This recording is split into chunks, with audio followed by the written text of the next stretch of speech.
Hoy seguramente lo veréis como un repaso, más bien, pero también explicaremos un poco de una versión más fisiológica, todos los procesos que aparecen en un pie diabético y sobre todo el tema de los apósitos, ¿vale? Entonces, bueno, antes de nada, ya me han presentado, por lo tanto tampoco voy a decir mucho más de mí, sobre todo lo más importante es que lo que veis en la imagen, este gato que está boca arriba, pues soy yo, ¿vale? O sea, es una persona que cuando llegó a primaria encontró las piernas y se enamoró de ellas, se enamoró de toda la complejidad y la fisiopatología que llevan detrás.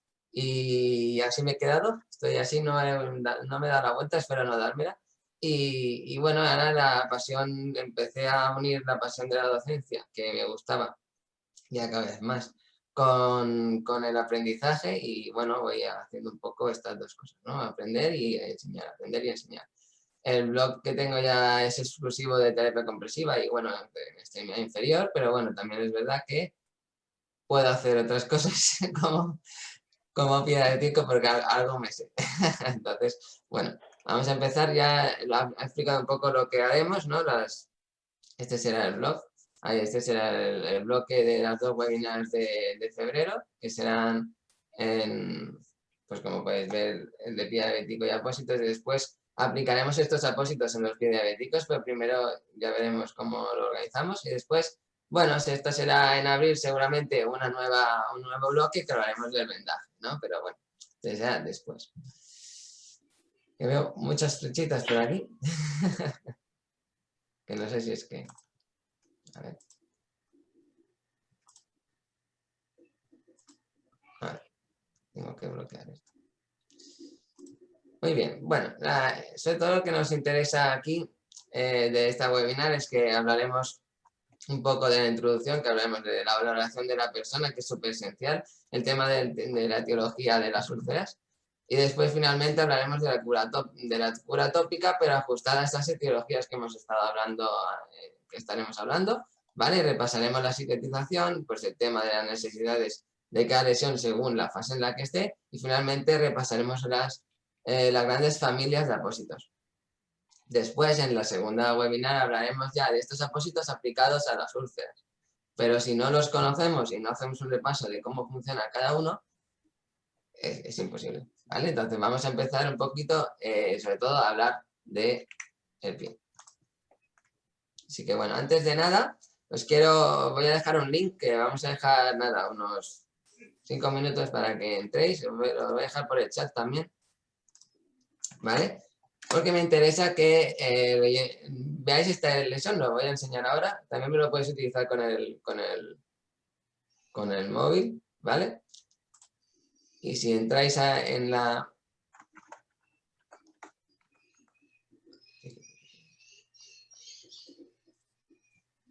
Lo que veis es esto, ¿vale? Es un pie y me gustaría ver si alguno se puede animar a responder qué le pondríamos, ¿vale? ¿Qué valoráis de esta persona y qué pondríais en este caso? ¿De acuerdo? ¿O qué haríais? Entonces, si alguno, más que nada para que luego durante la webinar lo revisaremos de nuevo y veremos qué opináis, ¿vale? Que si ha cambiado o no vuestra visión. Y bueno, vamos a seguir.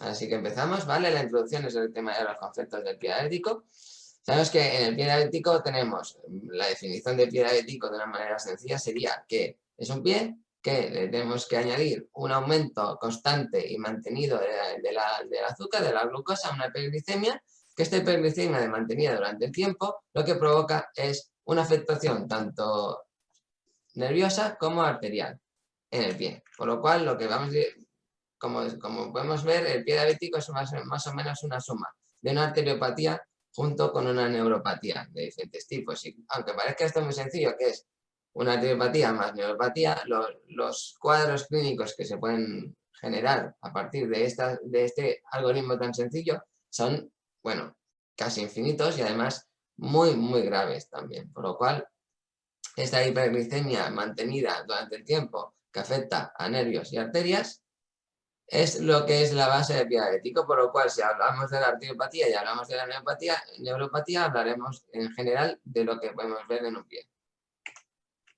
Entonces, sí, lo que tenemos que tener en cuenta es cómo valoramos a esta persona. Yo creo que antes de hablar de apósitos siempre tenemos que hablar de la etiología, siempre tenemos que hablar del paciente, porque es lo primero. Después ya veremos cómo está el pie y después ya veremos cómo está la herida.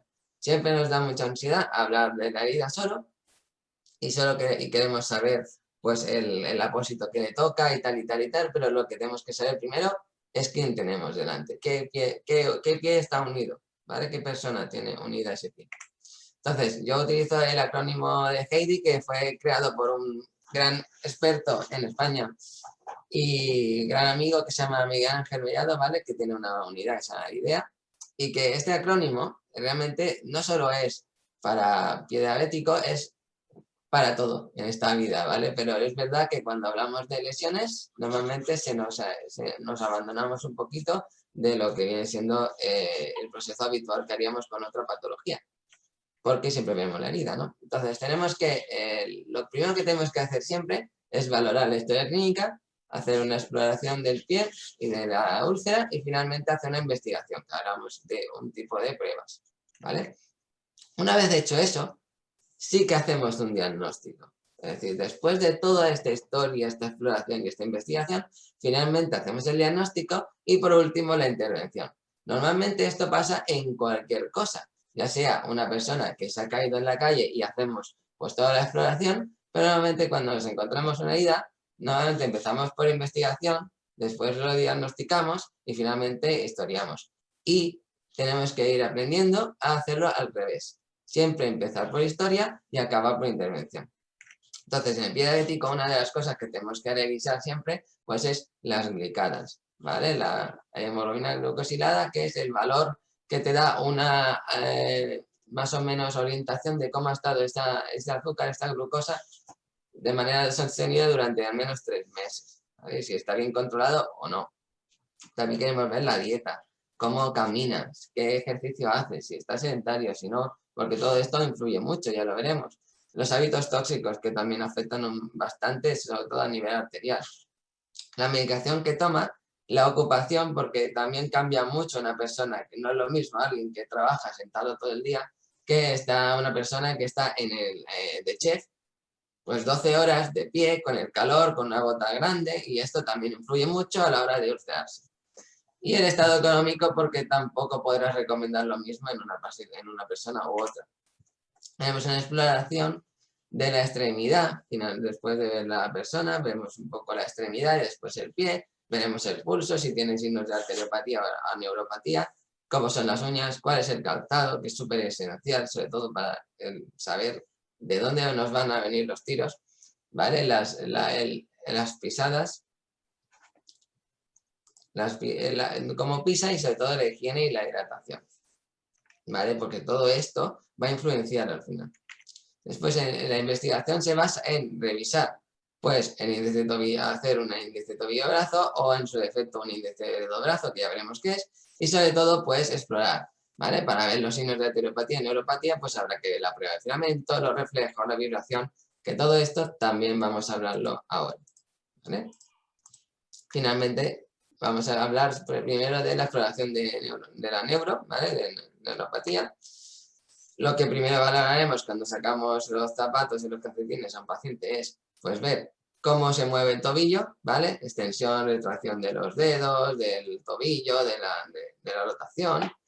También veremos las uñas, la coloración, cómo está hidratada, porque es verdad que un signo de neuropatía autonómica, es decir, que hay una afectación neuropática, es ver un pie que no tiene apenas humedad, ¿vale? Que está deshidratado, que está muy seca, que tiene la piel muy gruesa, ¿vale? Que tiene un pie voluminoso y que parece que está como hinchado, pero no hay edema, ¿no? Que es más bien que el pie como que está hinchado simplemente. Estos son signos de neuropatía también, por lo cual nos está dando un dato más añadido a todo lo que podemos explorar, ¿no? Si vemos un pie así, sabemos que bien no va a estar.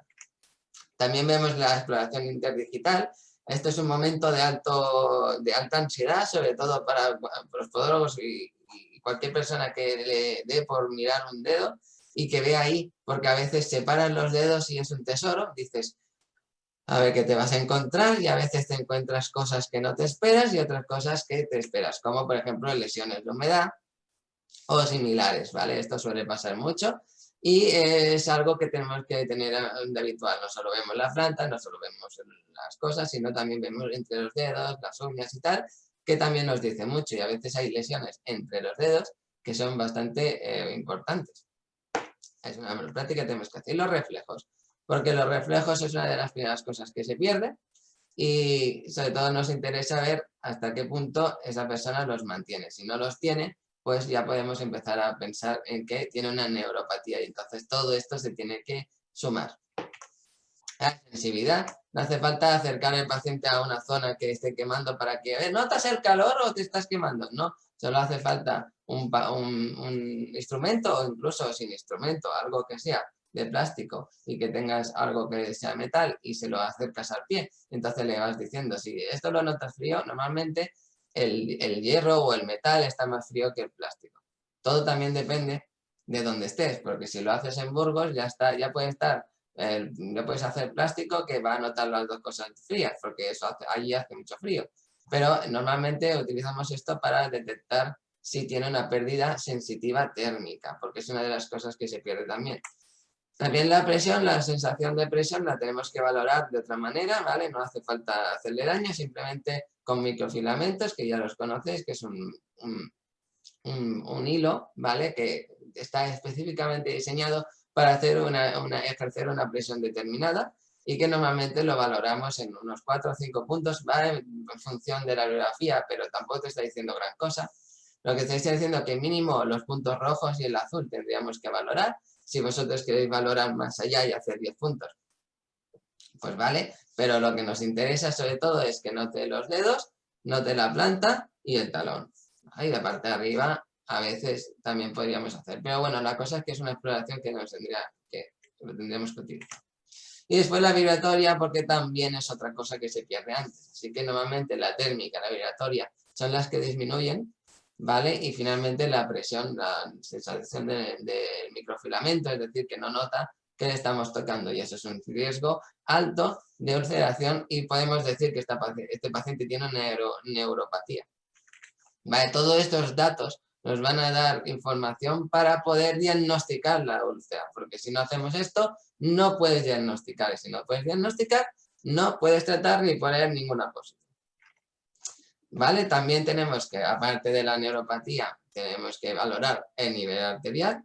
A nivel arterial tenemos que ver pues todo lo que vemos, pues en la palpación de pulsos es esencial, es la parte más básica de todas las exploraciones del pie.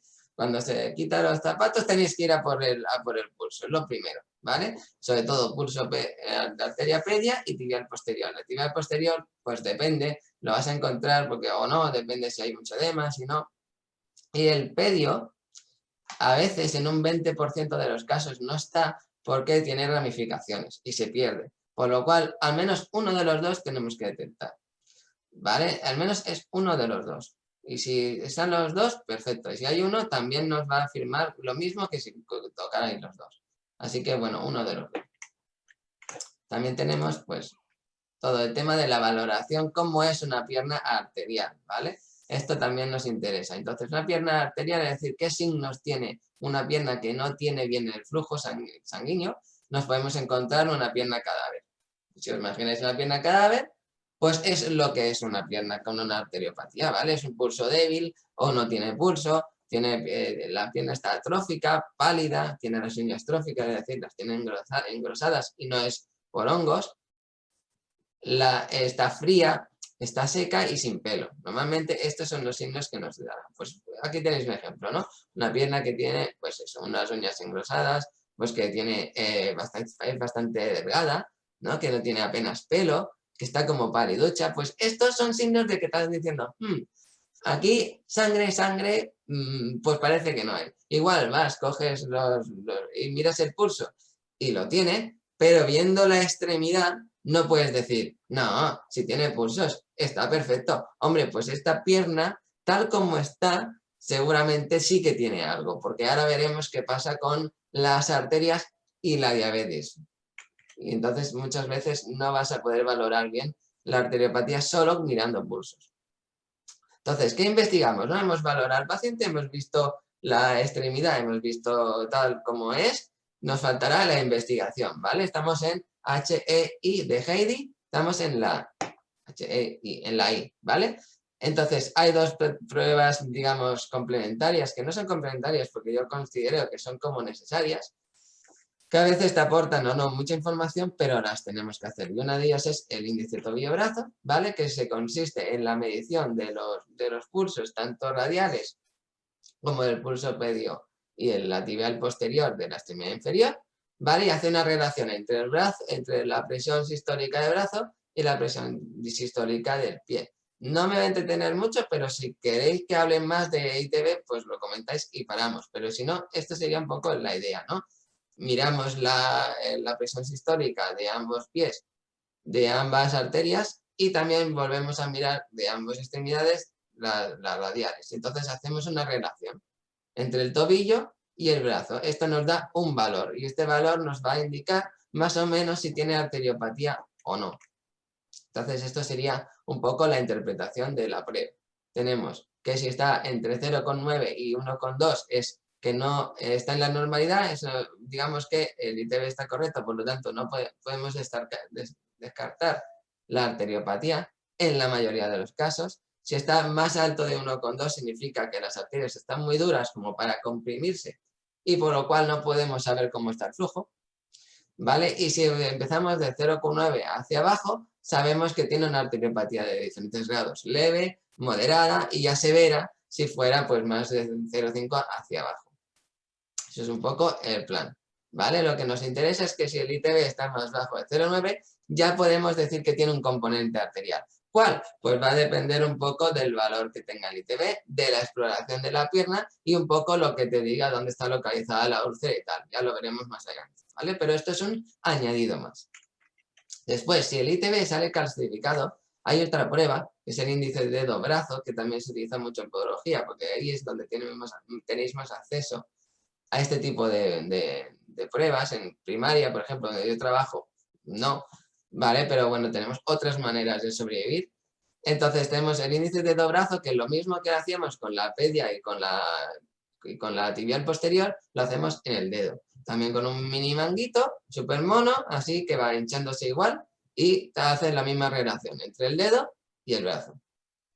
Y tenemos una interpretación, más allá de 0,64 es una obstrucción y más de 0,7 hacia arriba es una calcificación. O sea, si están calcificadas las arterias de los dedos, pues bueno, vamos bien, ¿vale? Pero bueno, ya valoraremos qué hacemos cuando el ITB no nos da este valor.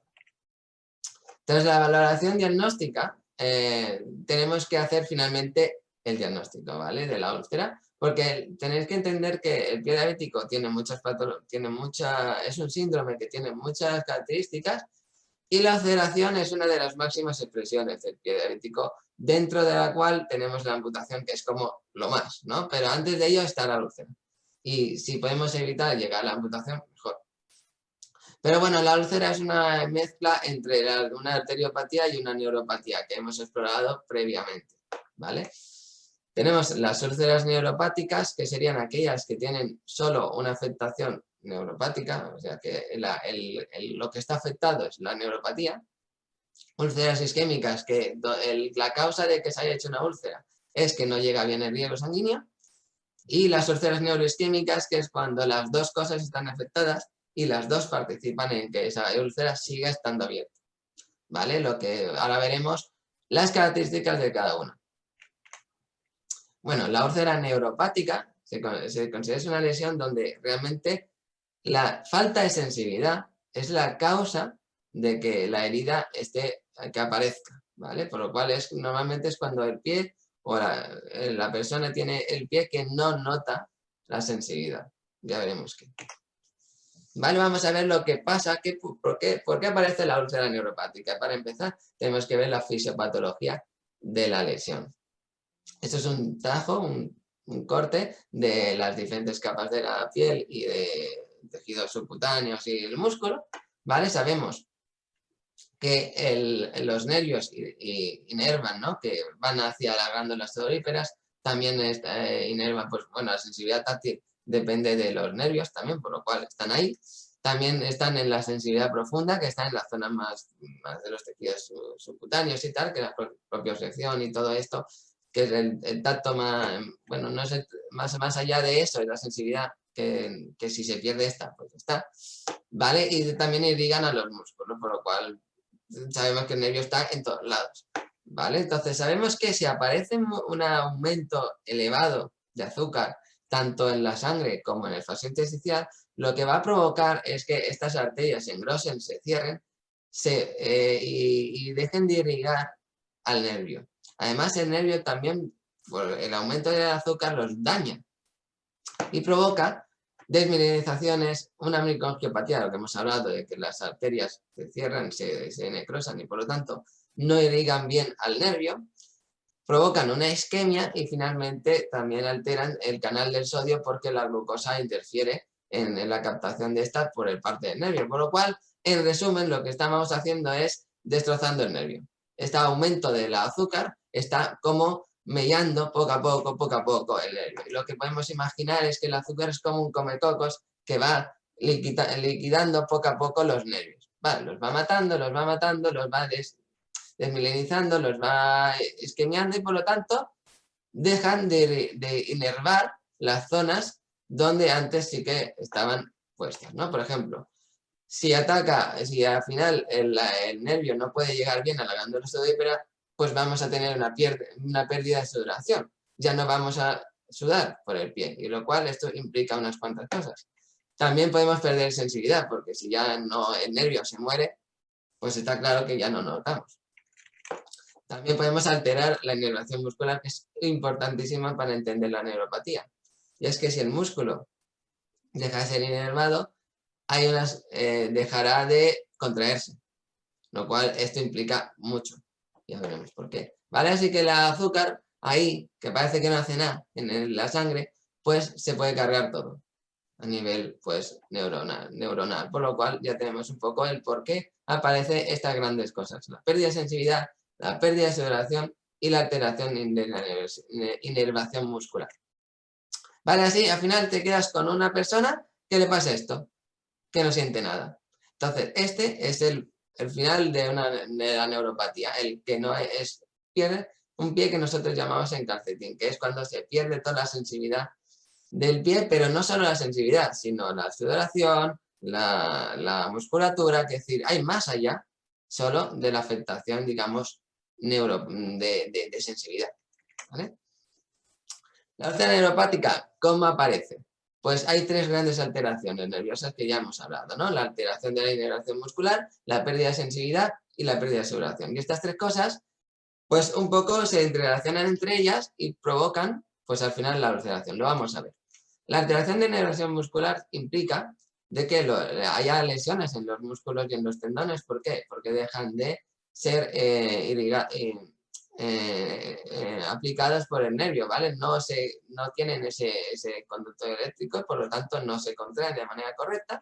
¿Y qué puede pasar? Que se descompensen las fuerzas. Porque nosotros sabemos que para un pie esté normal tiene que haber una cierta tensión de los extensores y los flexores. Si uno de ellos deja de estar inervado y por lo tanto ya cede, pues podemos tener una contracción de los... Imagínate, si los extensores se dañan, el flexor ganará a los extensores y por lo tanto el pie como estará siempre en garra, ¿vale? Por lo cual esto es una neuropatía que implica que pues una pisada patológica. ¿Por qué? Porque si el pie normal tendría que tener un cierto equilibrio y estabilidad, en el hecho de que nosotros ya alteramos una de las flexiones o la extensión, se modifican los pesos y por lo tanto también modifican dónde está cuando caminamos la presión. Y esta pisada patológica implica unas cuantas cosas. Primero, que como estamos ya pisando de manera incorrecta, estamos haciendo daño y dolor en zonas específicas del músculo, del pie, perdón. Y entonces puede estar, digamos, haciendo hiperpresión en una zona donde esté el hueso, entonces una zona donde haya una articulación, se inflaman esas zonas y se destruyen, y acaban destruyéndose. Y por lo tanto, por el pisar mal, puedes acabar modificando pues hasta los huesos, como ya sabéis mucho los podólogos, ¿vale? Esta pisada patológica también implica una cosa, que es que cuando camina la persona, hay algunos puntos específicos donde hace más presión y donde va a haber más peso en esa zona. Y eso es lo que nosotros llamamos una hiperpresión plantar en ese punto, ¿vale? Y esto tiene unas implicaciones, que ya veremos después. También tenemos que añadirle la pérdida de sensibilidad. Si nosotros no tenemos una respuesta ante dolor, difícilmente va a haber un reposicionamiento. Es decir, si yo sé que unos zapatos me están haciendo daño, me los cambio.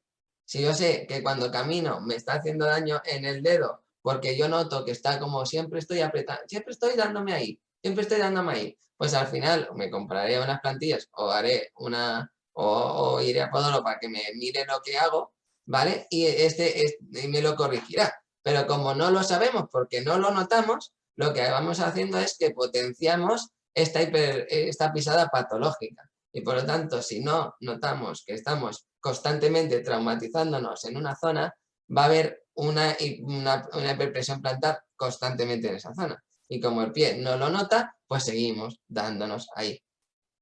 Entonces, todo este daño es un traumatismo constante. Pim, pim, pim. ¿Y el cuerpo cómo lo responde?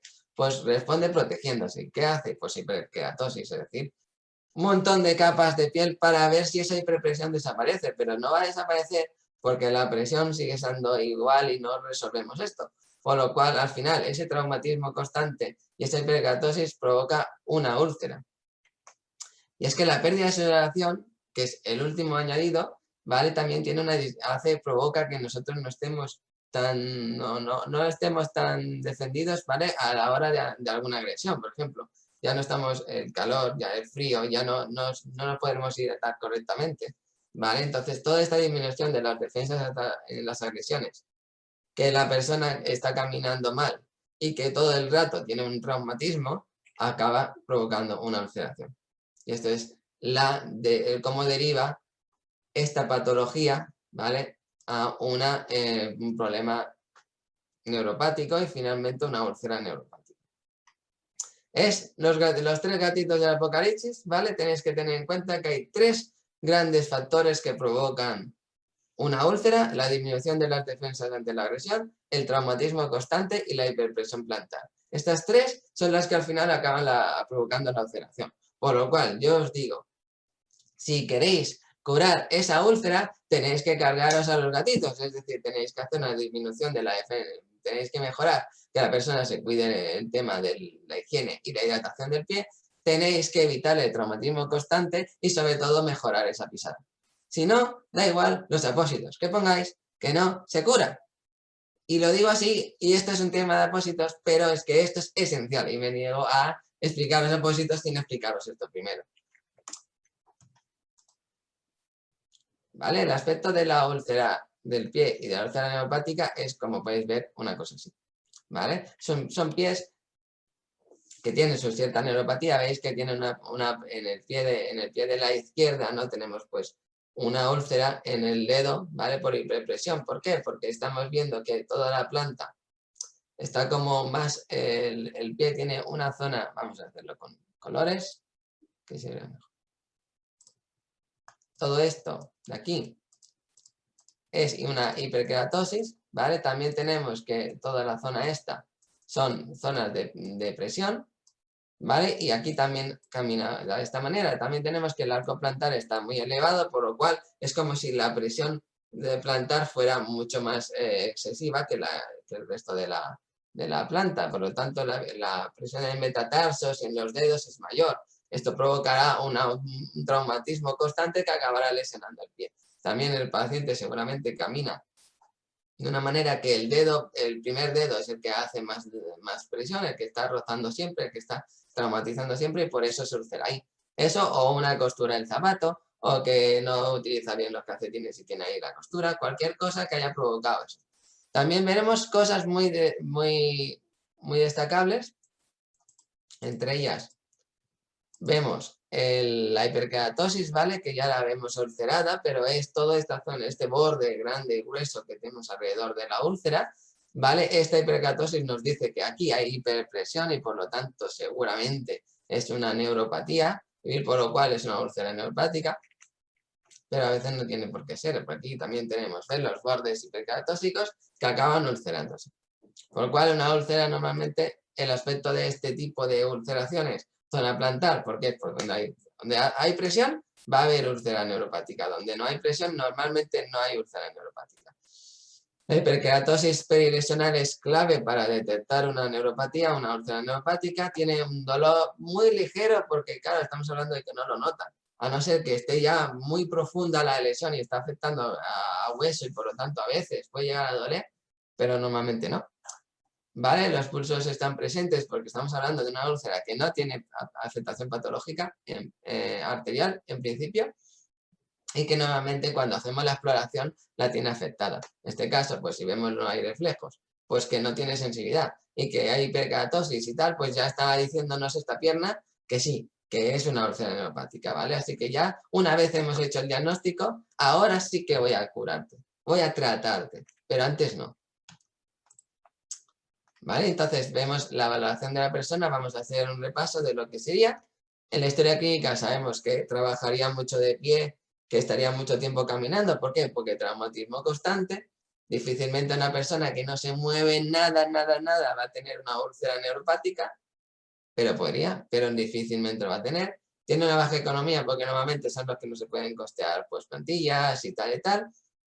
Tiene un mal control de la hemoglobina glucosidad, aunque no tiene por qué, porque si un diabético de más de 10 años también puede tener una neuropatía, aunque esté bien controlada la diabetes. ¿Vale? La alteración es de la marcha, evidentemente porque tiene una pisada alterada. La exploración que vemos, pues los pulsos presentes, la exploración sensitiva alterada y la hiperkeratosis, calzados inadecuados, zonas de malformaciones, pie planos, pie de charcot, que sería ya una evolución mayor, y que las úlceras están localizadas en zona de prisión. Si todo esto concuerda y tenemos que el ITB o el índice de dobrazo son normales, ya podemos diagnosticar que estamos ante una úlcera neuropática, ¿vale? No antes. Este es el proceso. Entonces tenemos los tres gatitos de Apocalipsis, ¿vale? Que tenemos la disminución de la defensa ante las agresiones por la sudoración, la hiperpresión plantar por el traumatismo constante, y tenemos que tratar esto. Y para esto tenemos que utilizar los 4 perros del cielo. Yo qué sé, no me he inventado esto. Vale, son 4 perros. Entonces, 4 perros, ¿qué tenemos? Pues que lo más importante es que tenéis que tener en cuenta que el control metabólico es esencial. Es el primero y el más importante de todos, porque es el que, digamos, que es el que hace todo. Digamos que si no controlas el azúcar, difícilmente vas a evitar que haya más neuropatía y por lo tanto el cuadro va a empeorar. Así que es clave, porque estamos haciendo un abordaje de lo más holístico posible. Tenemos que descargar la zona porque es la cura etiológica de la lesión. Nosotros tenemos una úlcera neuropática y si no quitamos el traumatismo constante y la hiperpresión plantar, que es los 2 gatitos principales, si no las descargas no consigues atacar a esto. Por lo tanto, ya puedes poner tratamiento local que quieras. Si no quitas a estos 2 gatos, no puedes. ¿Vale? Y otra de las cosas más importantes es que el control de la carga microbiana es esencial. ¿Por qué? Porque el pie es una zona sucia, con mucho que se limpien los pies. ¿Por qué? Porque estamos en la zona más distal, está en contacto con el suelo, el sudor, el calor, la humedad, pues las zonas así de pies, es una zona sucia. Por lo cual, algo que tenemos que tener en cuenta en todas las úlceras del diabético, es que hay un control de la carga microbiana esencial y que cualquier infección en esa zona puede ser peligrosa. Así que siempre tenemos que tener en cuenta que tiene que mejorar su diabetes, tenemos que controlar la infección, tenemos que descargar la zona y finalmente hacer un tratamiento local acorde a la patología en la que estamos tratando. Así que el tratamiento local, que es lo que trataremos hoy, es esencial, pero es una parte de los 4 que tenéis que tener en cuenta, ¿vale? Pero hoy nos centraremos exclusivamente en el tratamiento local. En la webinar que viene la semana siguiente, pues hablaremos de esta zona solo, ¿vale? Pero yo insisto que hay 4 más, y si no hacéis esas 4, hay 3 más. Control de infección, descarga de la zona y metabólico. Si no hacéis estas 3 más, no podéis cargaros a estos gatitos pobres. No los carguéis o quitaros el traumatismo, a los gatos los dejáis. Vale, tenemos el otro tipo, que es la úlcera isquémica. Antes de llegar a eso, no sé si tenéis alguna pregunta, pues yo me embalo como una cosa. Hoy no llegaremos. A ver, voy a mirar los chats si hay alguna cosa. Vale. A ver, me voy con Nadia, que dice, una pregunta, ¿el pie de Charcot está relacionado de alguna manera con la úlcera neopática? Bueno, aunque no sea diabético, el paciente, a ver, normalmente la úlcera el pie de Charcot es una patología clásica de la diabetes, ¿vale? Pero que yo creo que difícilmente puede aparecer si no hay diabetes previa, ¿vale? Pero podría.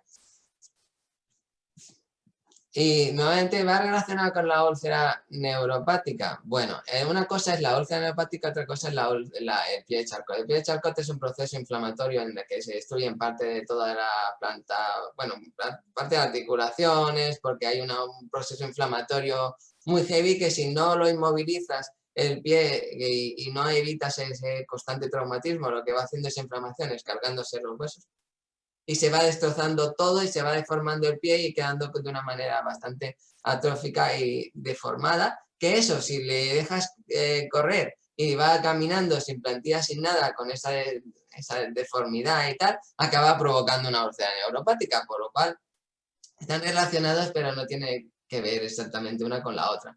Pero si tienes un pie de Charcot no tratado, ¿te va a hacer una úlcera neuropática? Sí, por lo cual va en esa relación. ¿Vale? Nada. La sensibilidad se... espera. La sensibilidad se pierde antes. Normalmente es la vibratoria junto con la térmica, ¿vale? Y finalmente la sensibilidad del microfilamento. ¿Vale? Lo que nosotros tenemos que tener en cuenta es que un paciente, si no nota la vibración, está empezando a perder la sensibilidad. Y si no nota el calor-frío, también. Pero cuando no nota el microfilamento, ya tienes, pues si ya no has hecho algo, ya tienes que hacer ahora. ¿Y qué es? Pues mandarlo a un podólogo, que es lo que necesita, ¿vale? Y sobre todo que haga una plantilla, avisarle de todos los signos de alarma, que comprueba el zapato, que no tenga pliegues, que no sé qué, no sé cuánto, ¿vale? Mira, María Jesús, que es perfecta, por cierto, hacerle caso a todo, pero existen, ¿ves? Una cosa que habíamos aprendido todos, por ejemplo, que hay algunas que no son por diabetes. Es que es lógico, por la fisiopatología podría pasar. ¿Vas a profundizar en el tema de las descargas? Pues no, porque estamos hablando de apósitos y si eso de tema de descargas yo creo que lo haría mucho mejor un podólogo, cómo explicar lo de las descargas, sinceramente. Sí que seguro que a la larga, si seguís a Podwinear, seguro que hará algo así, porque seguro, hay demanda de esto, seguro. ¿Vale? Entonces, bueno. Que pronto haremos uno de estos. Apuntarlo. Apuntado, tomo nota. Vale, y si ahora sigo, porque si no, no acabaremos, Bueno, igualmente tenemos otras 2 horas el próximo día, pero si hay isquemia es porque no llega el riego al nervio, no, si es isquémica es porque falta riego en la sangre, ya fue lo que digo, falta sangre en el pie, no en el nervio, ¿vale? La isquemia que provoca la azúcar a nivel de los nervios provoca la neuropatía, ¿vale? Pero es que tenéis que pensar que todo es el pie tiene nervios y arterias, por lo cual si afecta una, a veces afecta a otra. O sea que a veces no puedes evitar, no lo puedes evitar, ¿sabes? Es decir, la cosa es que es otro tipo de etiología.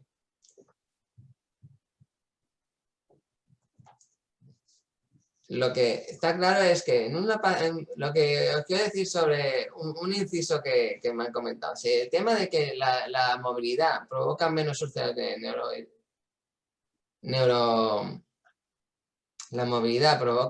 la falta de movilidad provoca menos úlceras neuropáticas, pero podría provocar más úlceras isquémicas o depresión, ¿vale? Lo que tenemos que tener en cuenta es que la úlcera neuropática aparece por un constante traumatismo en la zona, en cualquier zona, o sea, normalmente plantar, por lo cual si no se mueve nada y el pie lo tiene así elevado hacia arriba, difícilmente va a ser una úlcera neuropática, difícilmente, pero podría ser. Lo que está claro que hay otras etiologías, que es lo que hablaremos ahora, ¿vale? existen otras úlceras, ¿vale? Que son las isquémicas, que el factor clave que está provocando esta lesión o provocando que esta lesión no se cierre es la isquemia, ¿vale? La falta de riego sanguíneo al tejido, no al nervio, ¿vale? Entonces, las úlceras isquémicas en pie diabético, tenéis que entender que casi todas, porque realmente es imposible concebir un pie diabético sin hablar de la arteriopatía, ¿vale? Normalmente tienen afectadas algo las arterias. El grado va a depender y por lo tanto tenemos que valorar siempre la arteriopatía porque a veces nos encontramos una úlcera neuropática que no valoramos la arteriopatía y al final no tenía pulso y no tiene riego y la liamos, ¿vale? Por lo tanto, siempre tenemos que valorar tanto la isquemia como la neuropatía. Y que sabemos que casi siempre van a estar un poco interrelacionados. Casi nunca hay una úlcera neuropática pura, ¿vale? Ya hablaremos de ello. La hiperglicemia mantenida endurece y engorda la pared de la íntima, ¿vale? Entonces, lo que viene siendo es que destroza un poquito las arterias. Y las arterias pequeñas, las arteriolas también. ¿Vale? Entonces, como la glicemia elevada endurece las arterias, eso provoca que cuando tú intentas comprimir el ITB, con el ITB, o sea, el manguito, esa arteria no se comprime y por lo tanto va a tener valores más elevados en el ITB de lo que es realmente real, porque podemos tener una arteria súper endurecida que va llegando un hilito de sangre, un hilito, porque está todo engrosada, pero por dentro la luz también está muy tapada y el ITB no sale del todo fiable. ¿Por qué? Porque no lo puedes comprimir, por lo tanto no lo puedes ver. Entonces, en este caso, ya veremos qué hacemos, ¿vale? Pero lo que tenéis en cuenta es que el pie diabético y la arteriopatía endurece y por lo tanto el ITB muchas veces no es fiable. A veces, os lo digo. Y que el engordar la pared, es decir, tapar la luz de la arteria provoca una arteriopatía periférica, que es lo que veremos aquí, ¿vale? La arteriopatía periférica es una disminución del flujo sanguíneo, falta sangre en los tejidos y por lo tanto se isquemia y se muere, se necrosa y aparece la lesión.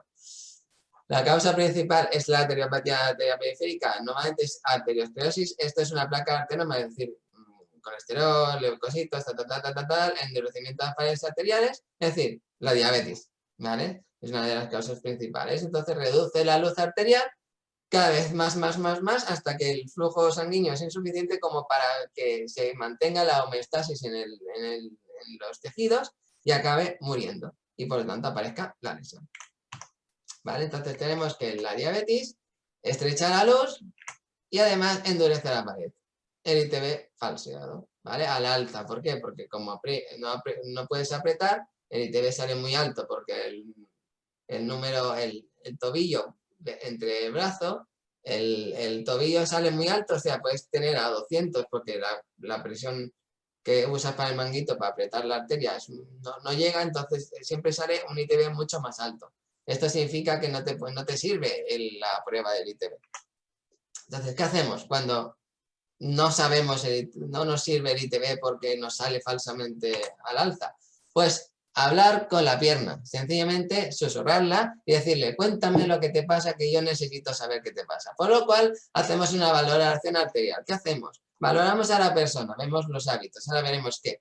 Pulsos, vemos los pulsos, los tiene débiles, si no aparecen, ¿vale? Las maniobras de Summers, es decir, elevar las piernas, que se mueva un poco para ver si palidece, también en la prueba de Samuel, el retorno venoso de capilar, es decir, apretarle el dedo y ver si pasan más de 2 segundos desde que la sangre vuelve hacia ese dedo, ¿vale? Vuelve la coloración, esto es otra prueba, pero también podemos hacer el índice de brazo y si no lo tenemos, pues hablemos otra vez con la pierna, vamos a ver y con el paciente también, porque no solo tenemos que hablar con la pierna, sino a veces podemos mirar un poco más arriba, aunque nos duela el cuello, y decimos, oye, ¿tú tienes dolor pues bueno, ¿qué dolor en la claudicación intermitente? Es decir, camina y cuando está menos... ¿Cuándo le empieza a doler el músculo del gemelo? ¿Le empieza a doler cuando camina mucho? Que eso es una claudicación intermitente y le preguntas, ¿cuándo? Oh, pues mira, cada manzana me tengo que parar. Bueno, pues eso te está diciendo que realmente no está muy fino. Si tiene dolor en reposo, pues ya te está diciendo que no es que esté fino, es que está muy mal. ¿vale? Y el aspecto de la lesión y la extremidad. Lo viene siendo, si vemos una pierna que nos está sugiriendo de que está más falta de sangre de lo normal. ¿Vale? O sea, si veis esta pierna, lo que está claro es que no vais a decir, no, es una úlcera neuropática solo, porque veis, no, ya está, no, tenemos que valorar más. Entonces, el aspecto de la úlcera, ¿qué es? Normalmente está en zonas más distales, en los dedos, en el talón, en los maleolos, ¿vale? Son un poco exudativas porque, ¿qué? Pues no hay sangre, bueno, pues si no hay sangre no hay humedad y por lo tanto no puede exudar este tipo de lesiones. Excepto si hay infección. Cuando hay infección exuda un montón porque la humedad la cogen las bacterias, por lo cual no podemos decir que una úlcera arterial no es arterial solo porque saque mucho líquido. ¿Vale? Que es una cosa que muchas veces se diferencia. No, la úlcera neuropática exuda y la isquémica no. Bueno, no depende, porque como está infectada, las dos te van a exudar. ¿Vale? Así que no es una manera de diagnosticar entre las dos. Normalmente lo que tenemos que ver es que son lesiones muy diferentes a una úlcera neuropática, ¿vale? Están en la parte distal, son esfaceladas, tienen necrosis, tienen puntos negros en los dedos, están en la parte más distal necrosados. Esto, ya sea lo que quieras, es decir, ya puede ser porque se ha dado un golpe, ya sea porque se ha rozado un poquito, que aunque sea por roce o porque ha caminado mucho, estas zonas necrosadas y que están en esta zona y que no tiene, y en una pierna como la que hemos visto, que es más parecida a un cadáver que no, esto es una úlcera arterial. Sea lo que sea, es una úlcera arterial, porque si no hay sangre, es lo que tienes que priorizar. ¿Vale? Que si veis una zona, estas lesiones localizadas en la punta de los dedos, en el dorso de los dedos, en las falanges, ¿vale? En zonas metatarsianas, en el talón, todas estas te tienen que hacer como un poco de... No parece que sea una úlcera neuropática, parece más una arteria. Por lo cual, en este tipo de lesiones no vamos a tratarlas igual. ¿Vale? Exploramos la piel con neuropatía. ¿Veis? El pie es muy diferente, ¿vale? Hay necrosis, hay esfacelo, hay tejido, el pie está muy finito, muy delicado, ¿vale? La historia clínica. Normalmente son pacientes que son fumadores, obviamente diabetes, con obesidad, con hipertensión arterial, hiperlipemia, o sea, vamos, básicamente, pues todos los factores de riesgo de una arteriopatía periférica. También tenemos que ver si claudica, si tiene dolor en reposo, pues todo esto nos va a dar datos de que a lo mejor estamos ante una úlcera arterial. Que ya os digo que la úlcera arterial se ve muy clara porque nuevamente o no tiene pulsos o tienes una pierna muy atrófica con unas uñas muy tróficas, tiene la piel muy fina, seca, sin pelo, es un aspecto muy arterial, es que se nota, te lo dice la pierna, dice, esto no huele bien, esto no pinta bien, ¿vale? Y entonces la investigación pues te da, bueno, unos datos, pero ya os digo, ¿el ITB te va a dar muchos datos? No, porque si yo me encuentro a este paciente, por ejemplo, que veis en la foto, y me dice que tiene un ITB de 1, que nos está diciendo que es normal, pero yo le veo las úlceras de este tipo que nos está diciendo en la E, que va antes de la I, que la exploración es pulsos débiles, que tiene piel, apenas tiene chicha la piel, está muy pálida, tiene poco pulso, que no lo veis, yo os lo digo, y veis esa úlcera en el final con una necrosis, pues ahí, aunque tenga mucho pulso y el ITB me diga que está bien, es una úlcera arterial, ¿vale? Es muy diferente a una úlcera arterial. Y la intervención, que es el final, por eso os lo digo, es el final, es una cura seca hasta que revascularices, que es como el tratamiento que tienes que aplicar en una arteria, y si no revascularizas, es decir, si no recuperas ese flujo sanguíneo desde la arteria, pues simplemente tienes que secar para siempre, ¿vale? ¿Por qué? Porque no vas a curar. Tu objetivo no es que esta úlcera cure, porque no va a curar porque le falta sangre. Por lo cual, una de las cosas súper importantes es que si te encuentras con una úlcera arterial, no busques la curación, porque esto parece una tontería, pero es una de las causas de error más frecuentes. Intentar curar lo incurable. ¿Vale? Así que la úlcera arterial es como Calimero. ¿Vale? No me toques que soy delicado. Básicamente lo que viene siendo su canción, ¿no? Que decía Calimero, blanco y negro, no me toques el dedo que no tengo arteria o algo así. Bueno, era una cosa así. La cosa es que Calimero, ¿vale? es como la arteria, como la úlcera arterial. Así que imaginaros, cuando veáis una úlcera arterial, al pobre canimero, no lo toques. Entonces, si puedes revascularizar, tienes dos opciones. O sea, digamos, más bien dicho, la revascularización es el tratamiento para la úlcera arterial, por lo cual, si tú puedes revascularizar, luego lo tratarás de una manera. Pero si no puedes revascularizar, es decir, no hay éxito o no puedes, lo que vas a hacer de manera mantenida es una cura seca, ¿vale? Vamos a usar apósitos que no gelifiquen o con gasa, básicamente con antisépticos, yodo o clorexina. ¿Cuál es mejor, yodo o clorexina? El que tenga más a mano. ¿Por qué? Porque no hay ningún estudio. Dicen que el yodo es más secante que el clorexina. Bah, no hay ningún estudio. El yodo parece que seca más. Pues usar yodo, el que tenga más a mano, ¿vale? Si no hay éxito en la revascularización o no puedes, secar para siempre. Si hay éxito, entonces lo curas de manera habitual como si fuera una úlcera normal. ¿Cómo de normal? Con una cura en ambiente húmedo. Siempre y cuando la revascularización te diga que la arteria está bien y que llega sangre al lecho. Si no, ve a la cura seca. Acabarás antes y tendrás más seguridad. Y voy a leer un poco. Vale, estáis hablando de Charcot, Una pregunta. ¿La úlcera arterial puede pasar a ser una neuropática o ser las dos a la vez? Pueden ser las dos a la vez porque una cosa no implica que no haya la otra, ¿vale? Pensar, lo mismo, el pie diabético, la foto esta que parecía una chorrada, que era un pie que pone que el pie diabético era arteriopatía más neuropatía, pues es eso, es un pie diabético puede ser neuropatía, arteriopatía o las dos cosas, por lo cual puede haber una mezcla. Incluso en un paciente te puedes encontrar una úlcera arterial por el dedo y una úlcera isquémica por el otro. Así que, ¿vale? Bueno, ya lo veo que habéis respondido. Tiqui, tiqui, tiqui. Y si tienes una isquemia con una escala infectada, cura seca, pues depende, ya os lo explicaré. Ahora vendrá. Eso, no tengáis prisa. El edema es otro signo es otro síntoma de úlcera arterial o aparece como signo de infección. El edema no es ni una cosa ni la otra. El edema aparece por otras patologías o por otro tipo de problemas como una insuficiencia venosa crónica, lo que veremos en la webinar 3 en abril, ¿vale? Pero el edema normalmente no es una cosa que veamos en una úlcera arterial, no, es que no debería haber porque pensar que es como que no hay sangre, por lo cual, ¿cómo va a haber edema? Hay otros signos de infección. Lo de que vamos a hacer cuando tiene una isquemia infectada lo veremos con los apósitos, ¿vale? Así que esto me lo guardo. Pero podemos utilizar en una úlcera arterial apósitos de cura húmeda, sí. ¿Cuáles? A continuación. ¿Vale? Entonces, el líquido es más secante, por supuesto. Pensar que nosotros estamos poniendo lo más seco posible. Lo más seco posible. Es decir, nosotros no podemos ponerle gel, que es un yodo, aunque sea yodo, pero es que está gelificado, por lo tanto le está aportando humedad. Secarle con líquido, que se seca antes. Y si no sabes cuál es la afectación arterial de tu paciente, pues trátalo como si fuera una arteriopatía.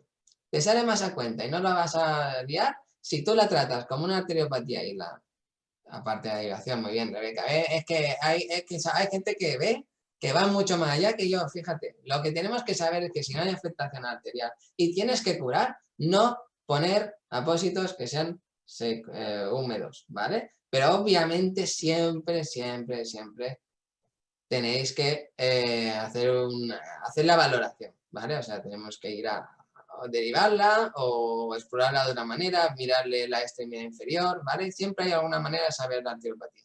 Yo muchas veces no puedo saber el ITB en el momento, pero solo con la úlcera y con el aspecto de la extremidad dices, esto ya no tiene pinta de neuropatía, tiene pinta de arterial, por lo cual yo te voy a ir más hacia secar. No te voy a poner humedad porque si no la lío, y lo sé. ¿Vale? Simplemente solo con escuchar la pierna y el pie te dice muchas cosas. Así que a practicar el susurro. Venga, vamos a seguir con la úlcera arterial, neuroisquémica, perdón, que es la combinación de ambas. Cuando no sientes nada y encima no tienes arterias buenas, ¿vale? Esto lo adelanta, ya lo hemos hablado, así que vamos a ir un poco más rápido. Casi todas las úlceras tienen afectación, esto ya lo sabemos, lo hemos dicho, que no todo es blanco y negro, o sea, no todo es no es blanco, o sea, solo tengo una neuropatía y no solo es una isquémica, no es todo es blanco y negro. También hay aspectos pues el mixto, ¿no? Hay grises. Estos grises son lo más habitual. Lo más habitual es encontrar los grises. Y dentro de aquí, pues una amalgama de úlceras. No todas las piernas pues serán todas isquémicas, no todas serán neuropáticas. Hay como una mezcla, ¿vale? Por lo cual, entre una úlcera pura neuropática, que sería unos pulsos presentes con un ITB correcto, con una extremidad y una úlcera con aspecto neuropático, sin signos de arteriopatía, y una úlcera isquémica sería pulsos ausentes con un ITB muy bajo y una extremidad que parece un cadáver, hay colores, ¿vale? Que son pulsos débiles, que no son ni ausentes ni están presentes del todo, un ITB que no te lo deja bien claro, una extremidad y una úlcera que tiene un aspecto neuropático, o sea, dices, mira, está en la planta, tiene hiperkeratosis y tal, pero tiene signos de arteriopatía, por lo cual tú tienes que decir que es una neuroisquémica, es decir, está como en el medio, ¿vale? Y entonces las tienes que tratar con un poquito más de cuidado, pero todo va a depender de qué es lo que te diga la pierna, ¿vale? Y lo vamos a ver ahora. Entonces, en la úlcera neuroisquémica, si sabemos que hemos dicho que en la neuropática curaríamos en ambiente húmedo y en la isquémica curaríamos de forma seca, en la cura isquémica, neuroisquémica, ¿qué es lo que yo os voy a recomendar desde a partir de hoy? Vamos a aplicar curas en ambiente húmedo, pero con apósitos que no aporten humedad. Y esto lo explicaré más adelante. Pero en un ortoterapia diabético, mi recomendación es, como sabemos que algún nivel de arteriopatía va a tener, es mejor utilizar apósitos que no aporten exceso de humedad, ¿vale? Por si tiene una arteriopatía y porque normalmente tiene una afectación de base. Por lo cual siempre nos quedaremos entre una cura ambiente húmedo, pero con apósitos así, o una cura seca cuando no lo tengamos claro y además esté localizado en una zona muy arterial. ¿Vale? Todo esto lo desmigaremos también en el próximo webinar. Es decir, yo quiero que tengáis en cuenta que existen, pero después en la próxima hablaremos de casos clínicos, empezaremos a, mira, ¿esto qué es? Y diagnosticarlo, ¿vale? Para que empecemos a ver, pues aquí lo pondría, es decir, no todo tiene que ser ahora, ¿vale? Por ejemplo, os quiero dar este ejemplo. Esto es una úlcera que es un paciente que tiene una úlcera, vamos a empezar bien, ¿vale? Que la tienen en la zona lateral, pero porque, ya os explico en el contexto, tuvo una polio, por lo cual tiene el pie como girado, invertido, y entonces tiene mucha presión porque ahí es como que el pie está como girado y entonces le hace mucha presión en la parte externa del pie, y por lo cual es una úlcera neuropática, porque está como, ahí es donde le hace presión, por lo cual no siempre es la planta, pero aquí también tenemos que ver el contexto. Si tú ves esta lesión, tú dices, hombre, neuropática no es porque no está en la planta, ya, pero no te has acordado del paciente y te estoy diciendo que camina o no camina y encima tiene una presión constante en esa zona, por lo cual sabemos que puede ser una neuroisquémica por este motivo, ¿vale? Y además, si luego vemos el ITB y vemos, ¿ves? Además se nota, pie edematizado, ¿vale? Que tiene ancho, con el pie plano, así tal. Pues esto es una neuropatía, ya tienes un pie neuropático.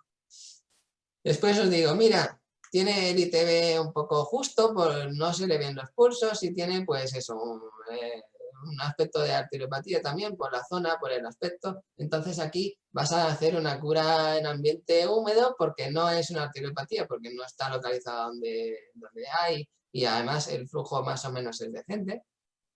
Pero tampoco le vas a... Sabemos que tiene un poco de componente arterial, por lo cual lo mejor es una cura húmeda, pero con apósitos que no aporten un exceso de humedad para que no haya tanta infección, ¿vale? Que ya lo haremos. Pero bueno, que veáis que pueden ser cualquier cosa, igual que esta es una úlcera neuropática, ¿no? Por la zona, por la localización, por el aspecto. Pero si ahora os digo que esta herida, esta persona tiene un ITB de 0, pues entonces ya no es una úlcera neuropática, es una úlcera arterial. ¿Vale? Y si os digo, no, tiene pulsos pero muy débiles, pues esto tampoco podéis decir que es una úlcera neuropática, tenéis que decir que es una neuroisquémica. ¿Entendéis? Que decir, no podéis valorar una cosa sin la otra, siempre tienen que estar las juntas. Y en función de lo que os salgan las dos cosas, diagnosticaréis. Y una vez diagnosticado, trataréis. ¿Con qué? Con apósitos, que es lo que vamos a ver. ¿Vale? Bueno, hoy, ya hemos visto muchas cosas, pero que veamos ahora. Ahora, esto ya no tiene que ver ahora, ¿eh? A ver, si descartan, es un dedo con úlcera abierta con tendencia a infección. Vale. Bueno, a ver, Estoy mirando preguntas, no sé si se ve, pero bueno. El método diagnóstico de orcearteria en Martorell, esto no es del tema de hoy. Si no, luego escríbeme por Instagram o lo que veas, por donde me veas y te respondo, pero esto no. La orcearteria es de extremidad inferior, no de pie. ¿No podrías decir las cifras de hemoglobina glucosidada normales y alteradas? Pues bueno, la hemoglobina glucosidada, pues ya lo he dicho. Si es menor de 80 años, 7. Si es mayor de 80, 8. Pero que va a valorar no solo de eso, sino del riesgo cardiovascular. Va a valorar de todo el riesgo que tenga el paciente, de todos los colesterol, fumador, diabético, bueno, obviamente. Si tiene otras patologías que pueden alterar todo. Así que podrías poner otra vez la diapositiva de los signos de exploración de neuroisquemia. De los signos de exploración de la neuroisquemia. Ahí me han matado más. ¿Qué exploración? O sea, de la neuropatía. Entiendo yo. ¿No? Porque neuroisquémica es cuando sumas la valoración de la isquemia junto con la valoración. O sea, lo que os he explicado. Lo que valoras de la isquémica y lo que valoras de la arteria. ¿Vale? Quiere decir, la isquémica es la suma de las dos. O sea, esto es la neuropatía. O sea, cuando valoras un pie neuropático, valoras esto. ¿Vale? O sea, vale, perdona. Yo me he ido ya, ¿ves? Es que no te conozco, pero ya te voy diciendo así como... Aquí. Esto, ¿no?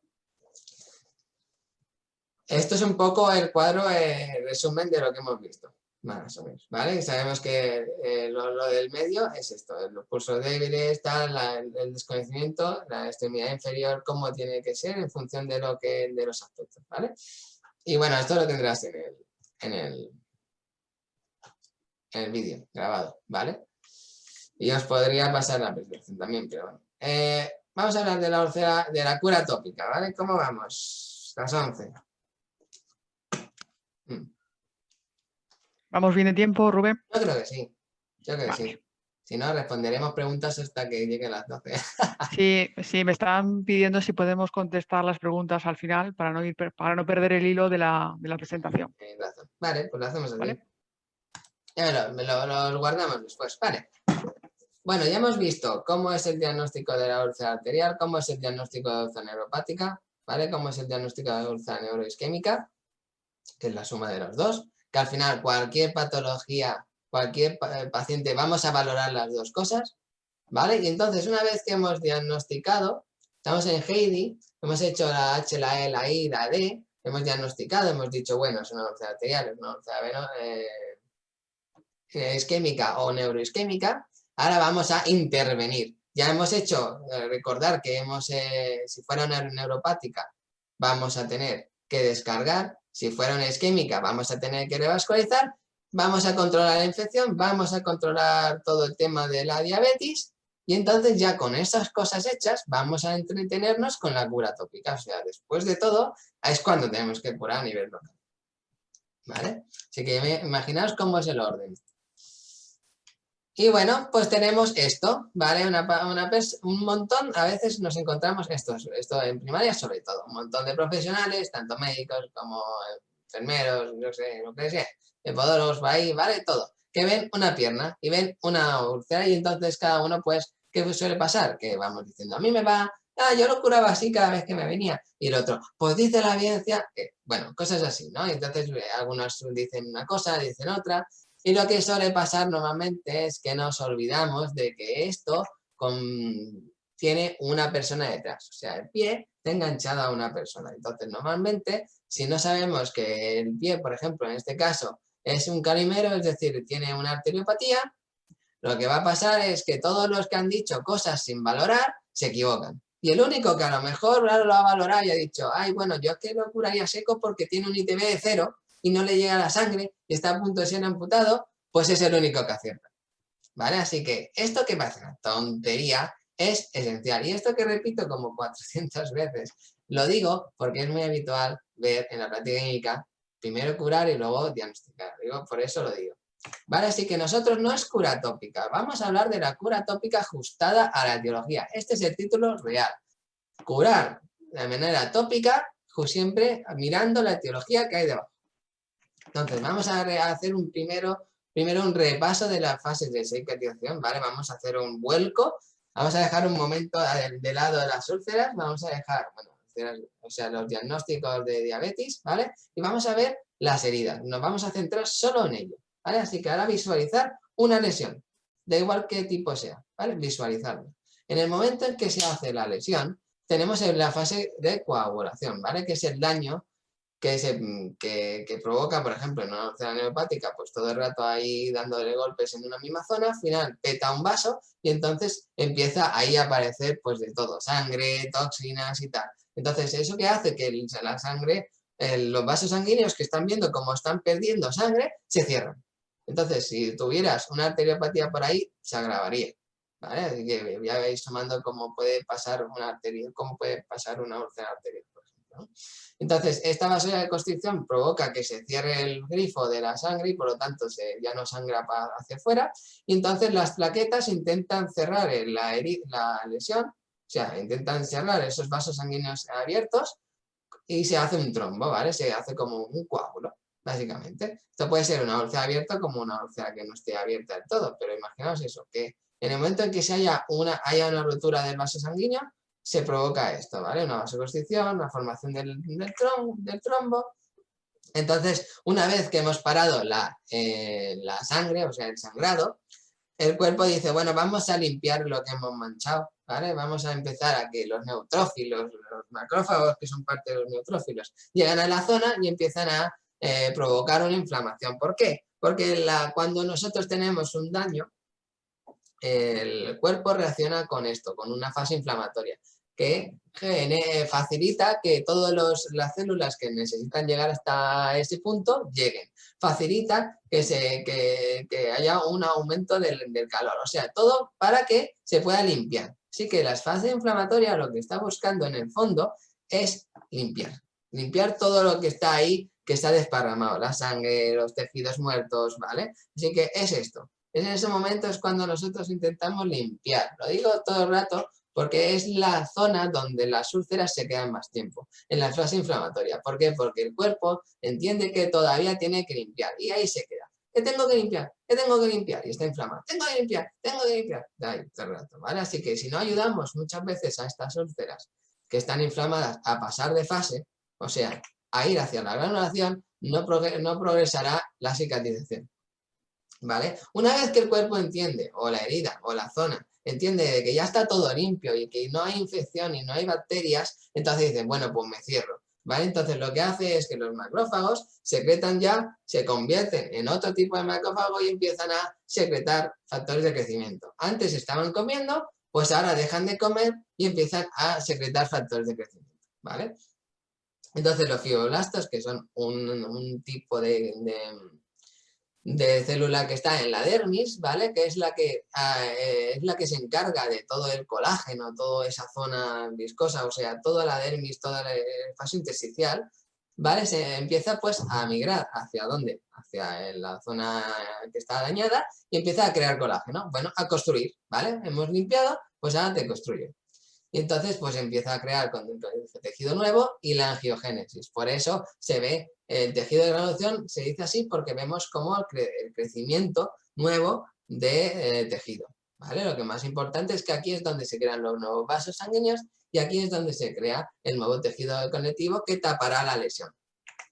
Y finalmente cuando la dermis está completa, solo queda la epitelización, es decir, que se aproximen los bordes y que el epitelio cierre. ¿Cómo? Con los queratocitos, que son los que están ahí en el epitelio, ¿vale? Y ¡pum! Se renueva la dermis y se acabó la lesión. Y tú dices, ¡bien! Entonces es cuando ya puedes hacer palmas, ¿vale? Entonces un poquito esa es la idea. Lo que normalmente vamos a encontrar es que no pasamos de la fase inflamatoria, ¿vale? Y lo veremos. Entonces cada fase necesita algo diferente. Y esto es lo que vamos a entender. Porque si no entendemos qué necesita cada fase, no podemos aplicar apósito. Porque yo no puedo poner, ya os lo digo, os lo adelanto, justo cuando está a punto de cicatrizar una lesión, algo para evitar que se infecte. Porque tú dices, a ver, Si ya está a punto de epitelizar, ¿para qué estás poniendo algo que no tiene nada que ver con esto? Es un ejemplo, ¿vale? Así que cada fase tiene una necesidad y esa necesidad la vas a cubrir con un apósito 2 o no 3, no, ya que sería mucho bueno. ¿Vale? Entonces, en la coagulación e inflamación ya tenemos las 3 fases, más o menos. Tenemos lesiones que están así, como podéis ver, que tienen coágulos, ¿vale? O tejido esfacelar, que es tejido muerto. Al final, lo que estamos hablando aquí es tejido necrótico, en general, ya sea esfacelo o necrosis, es tejido necrótico, ¿vale? Carga necrótica. Pues todo esto son lesiones que están en esa fase de inflamación, coagulación, en fin, que necesitan que se limpien, ¿vale? Por lo cual, tú, en estas lesiones, sabes que están en una fase inflamatoria y además sabes que tienen que lo que está pidiendo el cuerpo para pasar de fase, pasar de la granulación, es que limpies, por lo cual, ¿qué vas a hacer aquí? Limpiar. ¿Vale? Entonces, la granulación, ¿qué es? Un poco cuando ya has limpiado, ¿vale? El tejido es rojo y ya está ahí, pero que no llega al nivel de la lesión, o sea, no llega a nivel de epitelio y queda como todo un trecho, ¿vale? Que es el momento en el que se crean los nuevos capilares. Bueno, nuevos capilares, pues los nuevos capilares, ¿vale? Entonces, en esta fase, bueno, va poco a poco creciendo todo el tejido de la granulación hasta que llega a nivel de piel, que es cuando dices, pues ya está, ya ha pasado la granulación y entonces solo nos queda epitelizar. ¿Qué pasa? Que nosotros en la fase de granulación, pues ahí también puede estar inflamada, puede estar granulosa, pero que no crece porque está como inflamada todavía. Normalmente las lesiones se quedan en esa fase en la que no crece todavía el tejido. Y esto es debido a porque sigue habiendo una inflamación. ¿Vale? Entonces sabemos que en esta fase lo que nos interesa es estimular la granulación, es decir, estimular el tejido y evitar que esté manteniendo la inflamación constante. Y ya veremos cómo lo hacemos. Pero esto ya es otra necesidad. Antes limpiábamos, pues ahora lo que necesita es pues que crezca. Y para eso tenemos que pasar de fase y que granule. Y para que granule tenemos antiinflamatorios y, que ya veremos lo que hablamos con eso, y granular, ¿vale? Y finalmente, cuando llegamos a la fase de contracción y epitelización, que es cuando ya está a nivel de epitelio, pues ya lo único que tenemos que hacer es pues dejarla tranquila, realmente, ¿vale? No liarla mucho, porque esto es ya la fase final y entonces lo único que tenemos que hacer es secar para que haga costra y se acabó el fin. ¿Vale? Pero como podéis ver, aquí en esta última fase no necesita nada, casi. Solo dejarla que epitelice. No es lo mismo que en la fase de coagulación. O sea, veis que cada herida tiene una necesidad, va a estar en función de cómo sea la lesión y cuándo esté. Una cosa que se mantiene constante aquí es el tratamiento etiológico, ya sea en la fase de coagulación como en la epitelización. Si es una úlcera neuropática, si no descargas ni en la fase de coagulación, ni en la granulación, ni en la epitelización, no va a cerrar. Con lo cual, eso debe estar en constante, ¿vale? Eso y desvidar los bordes. Bueno, vamos a ver qué pasa en cada fase, ¿vale? Nosotros tenemos que cuanto más tejido esfacelar, cuanto más tejido muerto haya, más riesgo de infección existirá, ¿vale? Por lo tanto, cuanto más llegue a la zona de que se cierra, que haya un epitelio que está cerrándose, más fácil tendrás, digamos, de entender que no se va a infectar, ¿vale? También es verdad lo mismo, que si tú necesitas limpiar vas a necesitar más humedad y si no necesitas limpiar vas a necesitar menos humedad. Por lo cual, esto también es una cosa que tenemos que entender, que cuanto más de tejido necrótico, más necesidad de humedad necesitaremos. ¿Vale? Y el volumen de exudado, es decir, la cantidad que la propia úlcera saca de líquido, va a aumentar también ahí. ¿Por qué? Porque está intentando limpiar y cuando está intentando limpiar se pone muy exudativa. En cambio, si está epitelizando, se seca, por lo cual nosotros buscaremos apósitos más secantes allí y que absorban más en la parte inicial, por ejemplo. ¿Vale? La limpieza es una constante, como sabéis, es la parte más importante de todo tratamiento. Hay que limpiar suelo fisiológico, desbridar con pinzas, ¿vale? Hay que limpiar, siempre. El desbridamiento también va a depender, pues, en qué fase estás. Si estamos diciendo que desbridar, es decir, retirar tejido, es en la fase en la que hay que retirar tejido, pues obviamente en la epitelización no necesitas desbridar, porque se supone que ya estás epitelizando, ¿vale? Es lógico. El control de la infección lo mismo, es una constante porque era uno de los 4 perros Pues la control de infección siempre, porque el pie es se suele infectar mucho. Los apósitos que estimulen la granulación lo vas a poner en la fase de granulación. No lo vas a poner cuando está el tejido facelado. Esto es súper importante, parece una tontería, pero no, porque se usa mucho. Si tú tienes un tejido necrosado o facelado al 100%, no vas a poner un estimulador de granulación porque no está en granulación. Y tampoco lo vas a poner en epitelización o cuando ya el tejido ha llegado al nivel que necesita el tejido para ir epitelizando, porque no está en esa fase. Por lo cual, súper importante verlos. Y el exudado, vas a tener lo mismo. Si hay más humedad, pues ahí. Es que esto no tiene mucha más relevancia, ¿vale? Así que bueno, las úlceras que no son isquémicas van a necesitar un ambiente húmedo clásico o sin aportar humedad. Con esto lo tenemos claro. Pero la úlcera arterial, ¿qué le pasa? Que no tiene fase de epitelización, no tiene fase de contracción y se pueden quedar eternamente en coagulación, inflamación, granulación, granulación, inflamación, coagulación y así todo el rato. Por lo tanto, esto cambia. En una úlcera arterial siempre hay un riesgo de infección, siempre. Va a requerir la mínima humedad posible. ¿Por qué? Porque no quieres desbridar del todo, lo que quieres es secar y el volumen de exudado será mínimo si no hay infección. ¿Vale? Por lo tanto, lo más importante aquí es intentar que no se infecte y para que no se infecte tenemos que secar, por eso utilizamos una cura seca. ¿Vale? El control de la infección sigue siendo el importante, ¿vale? No vamos a utilizar nunca en úlceras arteriales apósitos que estimulen la granulación. ¿Por qué? Porque lo único que vais a hacer es dar de comer a los peces y los peces son las bacterias que están ahí. Por lo cual, nunca en una úlcera arterial vas a poner un estimulador de granulación, ¿vale? Así que vas a intentar cura seca y si estuviera infectada, seguramente aportaríamos una cura en ambiente húmedo sin aportar humedad, ¿vale? Pero ya lo veremos más adelante. Así que bueno, en resumen, lo que hemos hablado es que según la fase en la que esté, podemos hacer entre 2 y 3 curas diferentes, ¿vale? Entonces, hay que buscar el equilibrio hídrico siempre, siempre mirando que la etiología de la lesión. Entonces, tenemos la cura seca, que ya hablamos, ya sabemos qué es, ¿vale? Tenemos la cura en ambiente húmedo sin aportar humedad y la cura en ambiente húmedo tal cual, la básica y habitual que vais a ver y vais a buscar, vais a encontrar en todos los sitios, ¿vale? Pero este concepto del medio de cura ambiente húmedo sin aportar humedad es un poco nuevo, supongo a algunos, a otros no, ¿vale? Pero que lo miraremos a continuación. Y bebo porque si no me deshidrato. Vale.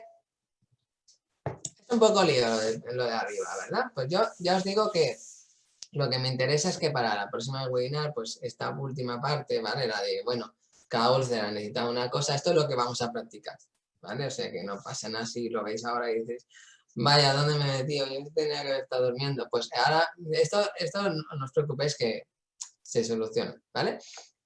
Porque luego aplicaremos todos los conocimientos, pero es que es la base, o sea, lo más lo más molesto, lo más incómodo es aprender lo básico, ¿vale? Porque es como más rollo, porque a ti te interesa ver heridas y que se cubren, pero si no sabes por qué, ¿vale? Entonces es importante.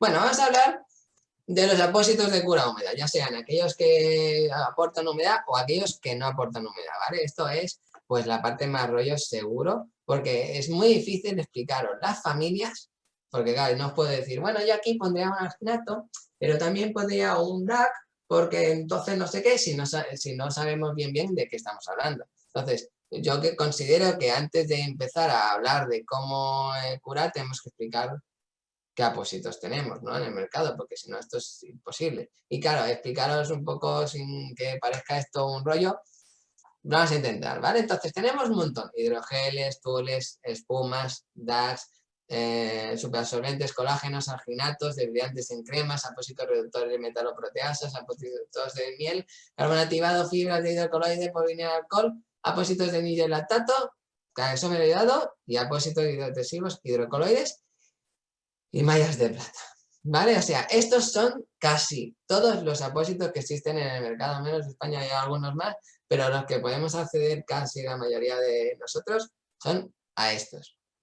Si habéis tenido este proceso de muerte cerebral porque habéis visto muchos que dicen, ¿y este quién es? Y este tampoco lo sé, este tampoco lo sé, ¿y esto qué es? Y esto, bueno, no os preocupéis porque en el fondo, con 5 curas casi todo, ¿vale? Lo único que tenéis que tener en cuenta es que estos 5 que tú elijas, que tengas como para ti, sepas cómo funcionan bien y que sepas cómo manejarte con ellos. Así que realmente sí que está muy bien tener todos los apósitos del mercado, pero si tú no los sabes utilizar, vale, no sirve para nada. Y si con 5 sabes utilizarlos, pero muy bien, porque sabes dónde ponerlos, en qué fase ponerlos y cuándo necesita la lesión, es que vas a hacer más que cualquier persona que tenga tropecientos.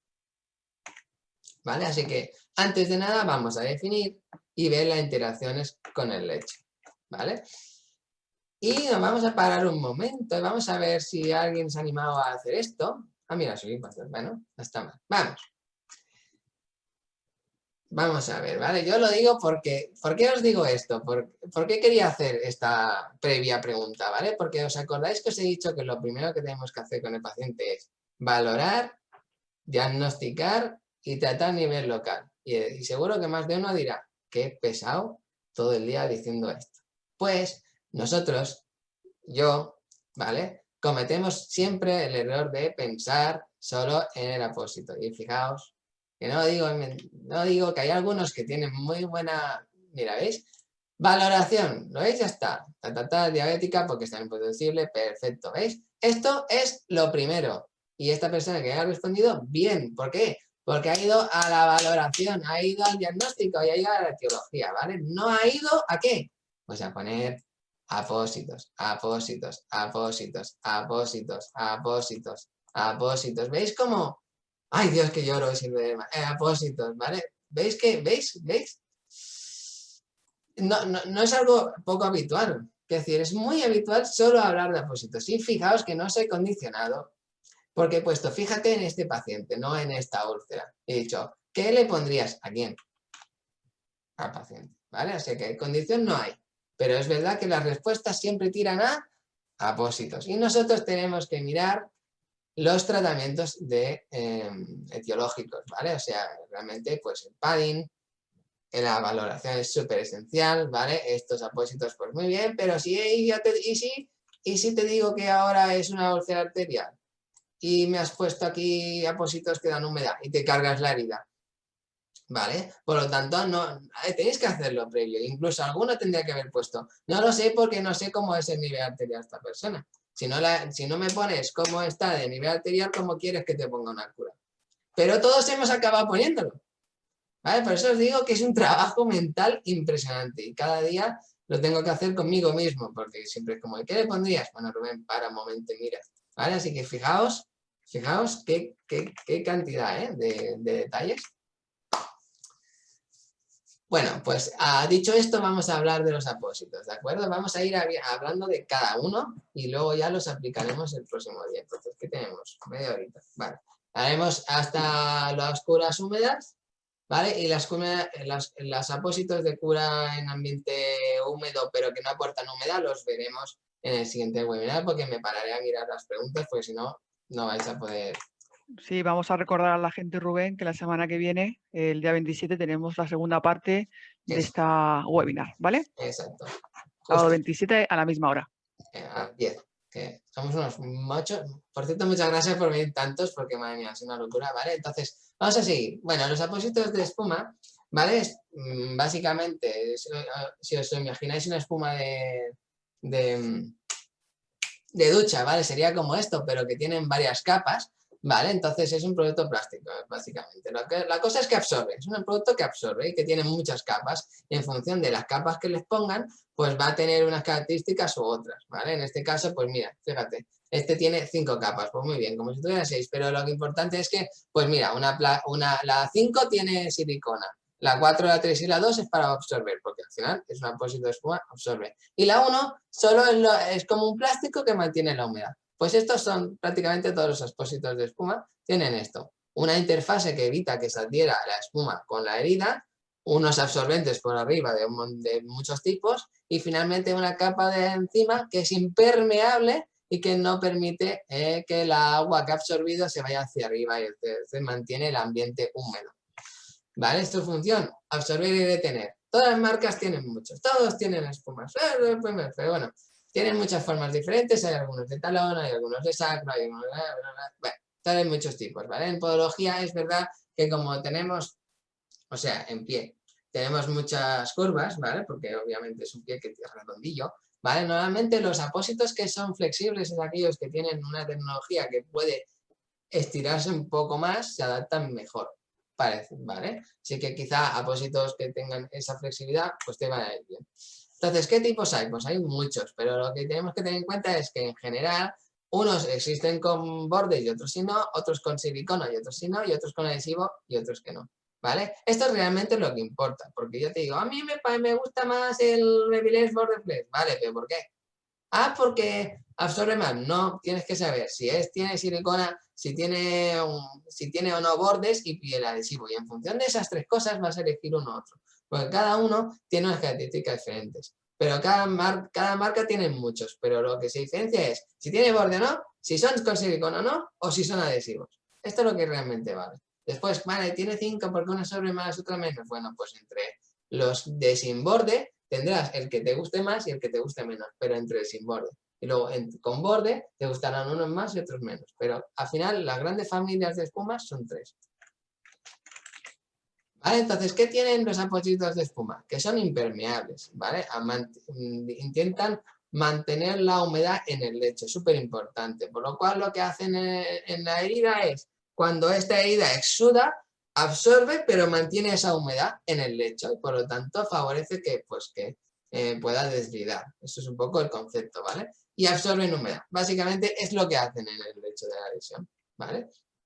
Los que tienen silicona, cuando absorben humedad, lo devuelven a la herida. Por lo tanto, es una cura en ambiente húmedo, ¿vale? ¿Por qué? Porque dan humedad, o sea, te lo devuelven, ¿vale? Aquellos que no tienen silicona y no tienen borde, es decir, no tiene la capa protectora, lo que hacen es absorber, pero dejan que respire más. Y por lo tanto, esta cura en ambiente húmedo, porque sigue siendo absorbente y echando humedad, pero ya no da tanta humedad al lecho, porque parte de ella se evapora.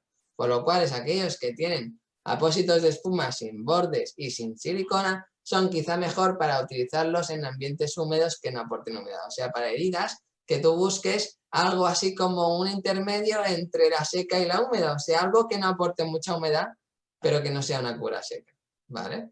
Es una opción, porque podéis ver que hay muchas espumas, pero al final el resumen está aquí. ¿Vale? Esto es una úlcera, es un apósito, ¿de acuerdo?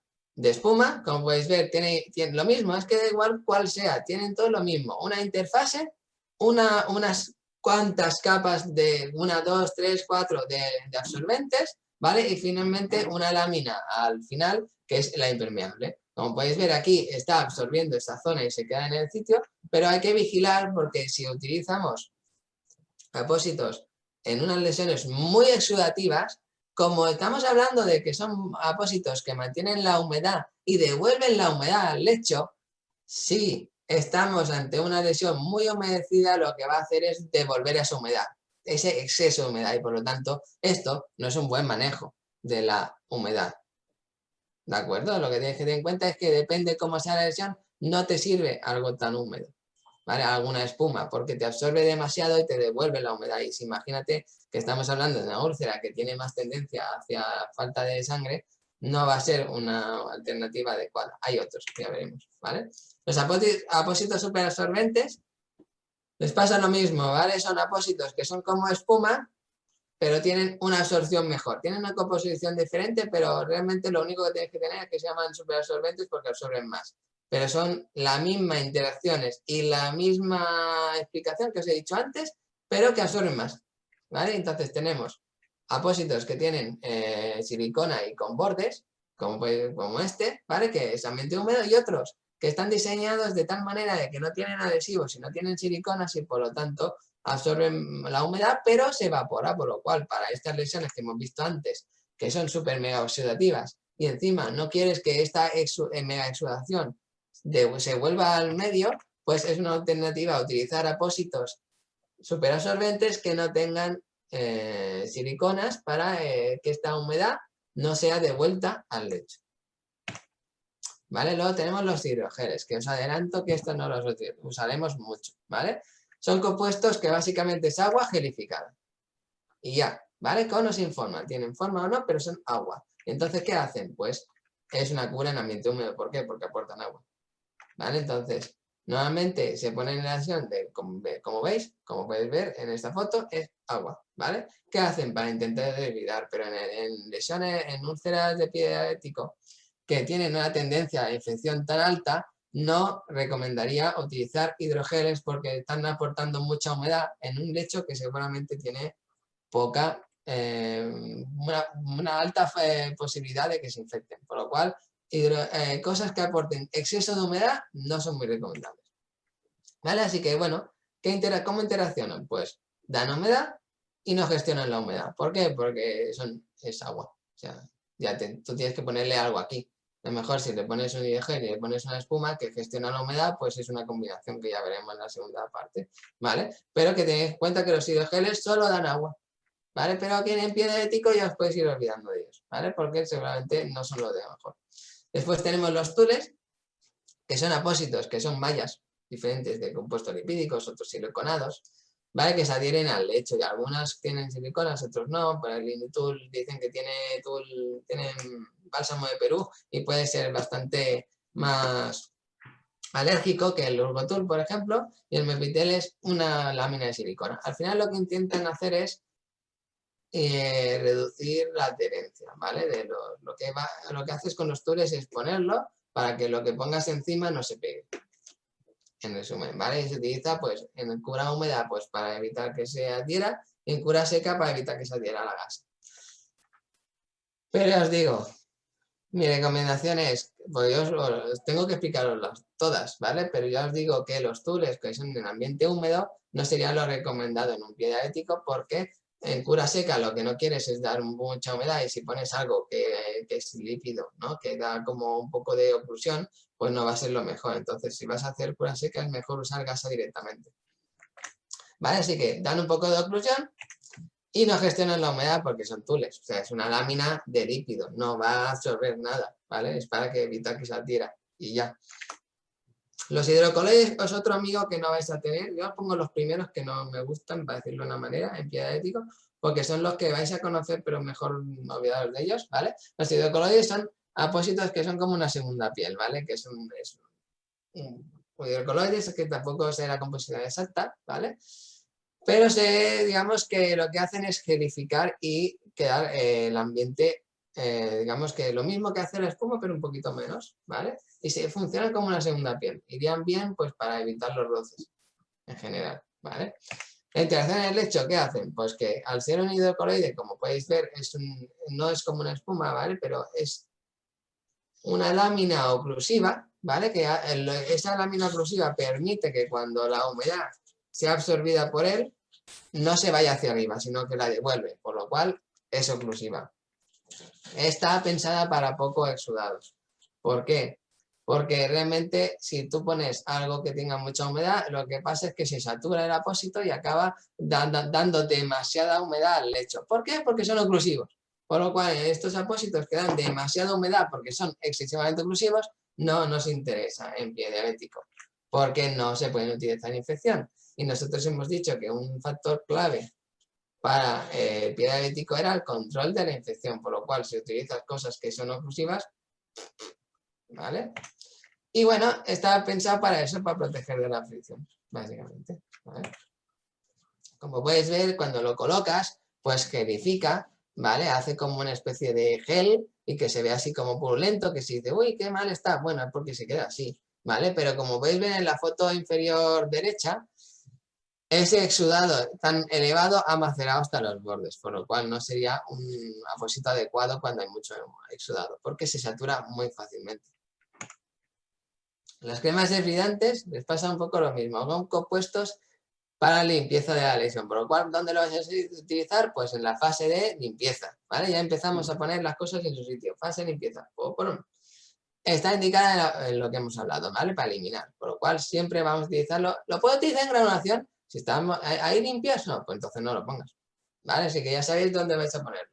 También depende del compuesto, va a poner mucha humedad o no. ¿Por qué? Porque depende. Hay algunos, por ejemplo, la colagenasa, que va asociada a vaselina, y entonces en lesiones como la vaselina es oclusiva, si tienes infección, no es lo mejor, no es lo más recomendable. ¿Qué se utiliza? Bueno, pero que realmente puedes provocar más infección y peor, sí. Así que yo prefiero que no utilicéis cuando hay mucha humedad. Hay otros tipos, como hay unos debridantes, como el Zicagel o cosas así, que son también cremas debridantes, pero como no tienen componentes oclusivos, se podrían utilizar más para limpieza en lesiones de pie diabético, por ejemplo. ¿Vale? Entonces, en estas lesiones, pues sí, estaría indicado utilizar cremas debridantes. ¿Cuáles? Las que aporten menos humedad posible. ¿Vale? Estas son las que aportan más humedad y estas son las que aportan menos humedad. Así que estas cremas que no tienen vaselinas ni nada oclusivo, pues son mejores para el pie diabético, ¿vale? Por lo que hemos dicho, porque estamos intentando evitar la humedad, porque cuanto más humedad pongas, más riesgo de infección habrá. Así que todo lo que vamos a hacer nosotros en el pie va a ser intentar curar, pero sin darle mucho charco, porque si le ponemos charco, bichos. Crema, ¿lo que interaccionan? Pues aportan humedad porque es una crema y demás. Tampoco gestionan la humedad por lo mismo, porque es una crema, no es un apósito absorbente, no es una espuma, ¿vale? Son oclusivos algunos, ya hemos visto cuáles, los que tienen vaselina y tal, pues son oclusivos. Y obviamente si tú estás en una fase inflamatoria y que estás infectada, no la vas a poner. ¿Por qué? Porque son oclusivos. Así que como mucho vas a desbridar como apósito con productos que desbridan, pero sin humedad, como puede ser el Zicagel, que no te aporta tanta humedad como sería el uso, por ejemplo. ¿Vale? Así que esto lo utilizarías en infección. Bueno, hay alternativas, mejora las cremas cuando hay infección. Se utiliza para tejidos necróticos porque ya sabemos que son desbridantes, entonces no tiene más.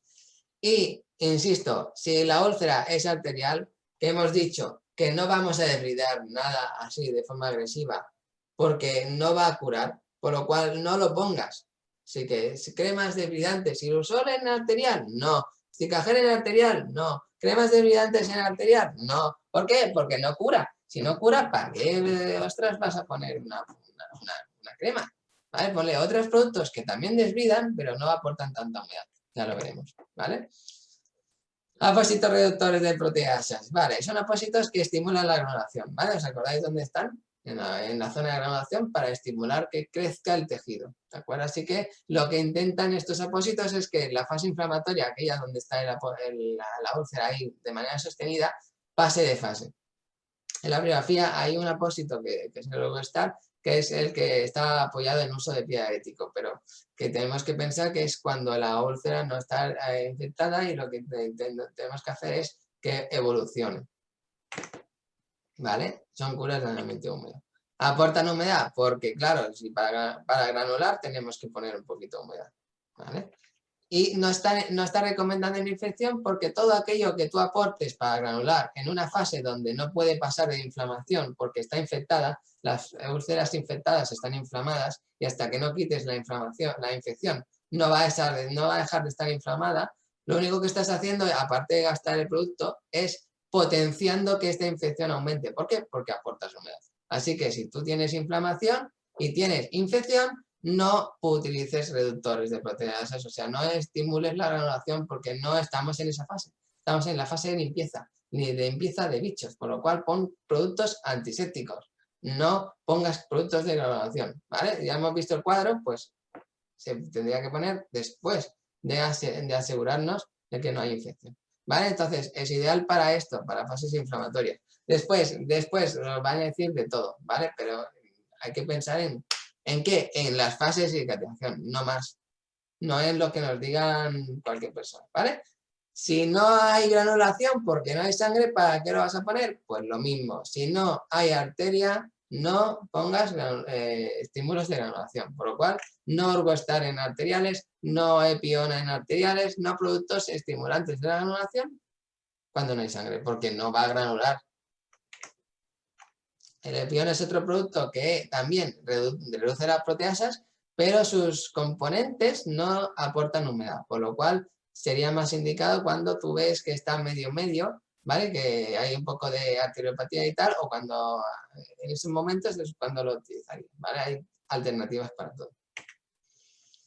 Las fibras detersivas son como el Orgostar, pero sin el apósito es decir, es una fibra hidrodetersiva. Bueno, es otro tipo de producto, otro tipo de apósito que lo que hacen es adherirse a las fibras así de facelo y retirarlas, ¿vale? Así que estos productos se utilizan en fase de hibridamiento. ¿Por qué? Porque lo que intentan es limpiar.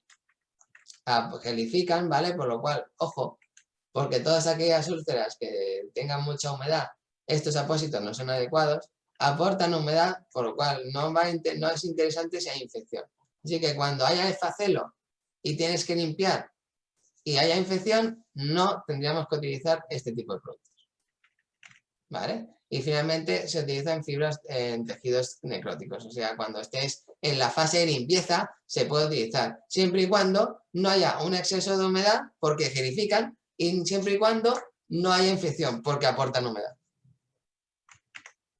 ¿Vale? Y finalmente las fibras de hidrocoloide, que he visto muchas ahí escritas en lo que hemos escrito antes, ¿vale? Las fibras de hidrocoloide son unas fibras muy hidrofílicas, atraen la humedad, ¿vale? Y están pensadas para absorber, ¿vale? Están pensadas para coger y absorber la humedad.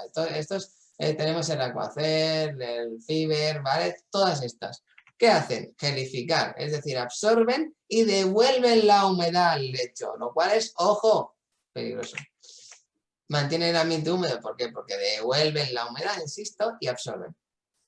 ¿Vale? Así que si devuelves la humedad, es decir, me gelificas, si el apósito gelifica, no me lo pongas cuando se infecte, no me lo pongas en una úlcera arterial, no me lo pongas cuando tienes dudas de que haya una arteriopatía por en medio. ¿Por qué? Porque la absorción y la devolución de ese líquido puede potenciar la infección. Así que no infectadas.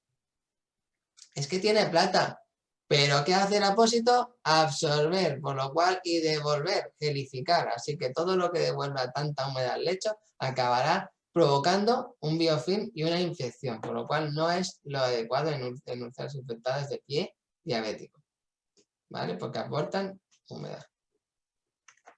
Aquí chispa, haga chispas por todos lados, ya lo sé, pero es lo que hay. Compuestos hidrofílicos, el polivinilo de alcohol, que en este caso solo hay uno en el mercado actualmente, que es el Exufiber, ¿vale? El Exufiber. Es un apósito que hace como las fibras hidrocoloides, es decir, hacen lo mismo, absorben, gelifican, devuelven la humedad, no están infectadas por lo mismo, porque absorbe y devuelve la humedad, por lo cual la única diferencia entre polivinilo de alcohol y el fibras de hidrocoloide, o sea, entre un Aquacel o un betaine fiber, que son los dos que hay, versus un Exufiber, es que cuando se satura y tal, se retrae, ¿vale? Y la herida, pues, se retrae y la herida queda como más ancha, más libre, a decirlo así, ¿vale? Se retrae, ¿vale? Este apósito hace así y se encoge. Ya está, esa es la diferencia entre uno y otro. Ni pensado, ¿eh? Bueno, y ahí nos quedamos. Os voy a dar un ejemplo de lo que sería un apósito de pura humedad sin aportar humedad, ¿vale? Si no se asocian, o sea, es importantísimo que si tú pones los apósitos que os voy a contar ahora, pero luego le pones una espuma, estás cargando las cosas, porque obviamente la espuma te devuelve la humedad. Así que tienen que ir sin apósitos secundarios. Y un ejemplo sería mi querido alginato, ¿vale? Los alginatos, ¿vale? Son fibras muy hidrofílicas, o sea, atrapan la humedad del lecho, ¿vale? Y están pensadas también para altamente sudativas. Se parece un montón a lo que viene siendo una fibra hidrocoloide. ¿Qué diferencia hay? De que estas no aportan humedad. Las fibras de hidrocoloide, sí. ¿Por qué? Porque no gelifican. Al no gelificar, no devuelve la humedad, sino que la evapora. Por lo tanto, tienen una absorción muy alta, pero también existe hay muy alta la evotranspiración. Es decir, que si tú no le pones nada encima, toda esa humedad que absorbe el alginato se evaporará. ¿Vale? Y por lo tanto, en lesiones donde tu objetivo es secar, ahí En donde tú tienes una úlcera abierta arterial y no puedes ponerle yodo externamente, ahí. En donde tienes una úlcera que dices, uff, es que es una úlcera neuroisquémica, que está granulando, pero no le quiero poner mucha humedad porque tiene riesgo de infección, ahí. Porque dice, ostras, hay un poco de infección, ahí. ¿Vale? Entonces, ahí, donde queremos evitar la infección, donde queremos reducir la humedad y donde tal, estos apósitos, que son muy diferentes a los que hemos visto anteriormente por el simple hecho de que no gelifica esto, ¿vale? Y así lo vamos a encontrar pues con todos los demás que hablaremos en la próxima semana porque estamos a 10 minutos de acabar y me gustaría ver las preguntas y sobre todo si hay alguna más que os interese. ¿Vale? Sí, tienes varias preguntas en el chat, Rubén. Vale, pues sí, he hecho. Yo sé que lo de los apósitos hace mucha, ¿cómo se llama? Controversia. Es súper, vamos, una cosa que hace mucha controversia. A ver, vamos a empezar. ¿Tienes alguna o voy leyendo? Podéis leyendo si quieres, Rubén. Vale, a ver. Vale, el paciente con neuropatía sensitiva no presenta deformidades ni hiperkeratosis, no afectación arterial. ¿Dónde puede comprarse un zapato? En una ortopedia. Vale, vamos a seguir. En la última parte, la pregunta más controvertida del tema de apósitos. En la última parte del chat. No me da cuenta que lo de diabetes es por lo de que hablo de catalán y lo digo así. No me da cuenta. Vale, más abajo. Vale, de esta fase. Hasta ahora. Venga, más abajo. Venga, va. ¿Qué significa SAFETAC? ¿Qué es el mecanismo de absorción? No sé si te has respondido, pero te lo respondo. SAFETAC es una tecnología que tiene el comercial de Monlinke, ¿vale? Que es básicamente que es silicona que no se adhiere al lecho, ¿vale? Lo que pasó es que en ese tiempo se utilizaban espumas que se absorbían, que cuando las retirabas se pegaba un montón al lecho y entonces se llevaba mucha la cura y por lo tanto empezaron a poner ellos esta tecnología que básicamente es una silicona, lo que evita es que cuando lo retires te lleves mucho lo que viene siendo el tejido sano que está ahí. No te líes, es una espuma con una silicona. Ya está, es mucho más fácil, ¿vale? Vale, sí, esto al final lo he explicado. Hay mucha diferencia entre los FAMs y los que llevan lipocoloide. Qué buena pregunta, ¿eh? Al final ambos absorben, ¿vale? Pero los que tienen silicona ocluyen menos. Los que tienen silicona ocluyen más y por lo tanto te darán más humedad. En cambio, si te pones ahora mismo, creo que un poco de esa ahí, los de TLC, claro, estos son los de, ahora si no me recuerdo, son el único que tiene TLC es el de los de Urgo.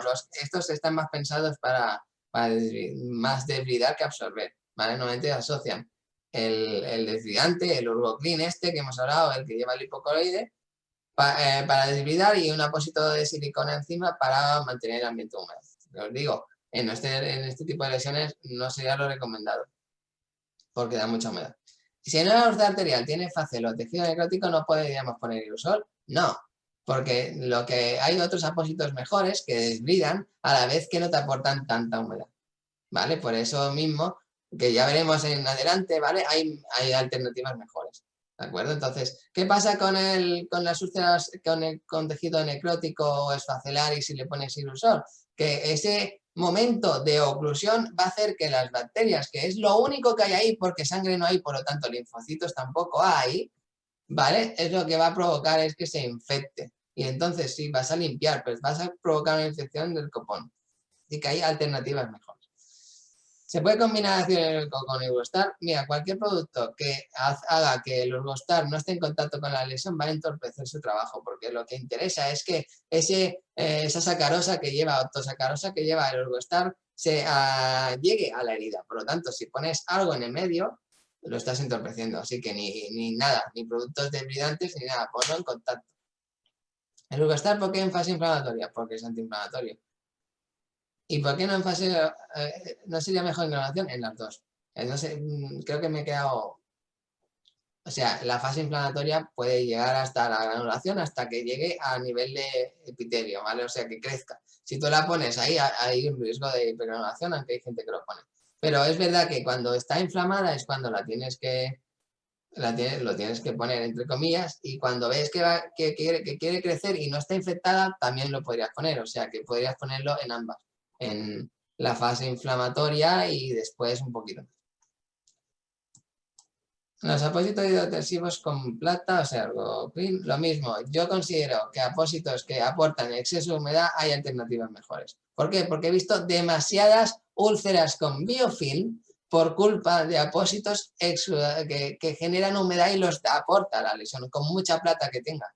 Entonces, tenemos que hacer las cosas de una manera mejor, ¿vale? Entre ellas es evitar la cura húmeda encharcada. Y para ello tenemos que utilizar apósitos que no aporten tanta humedad.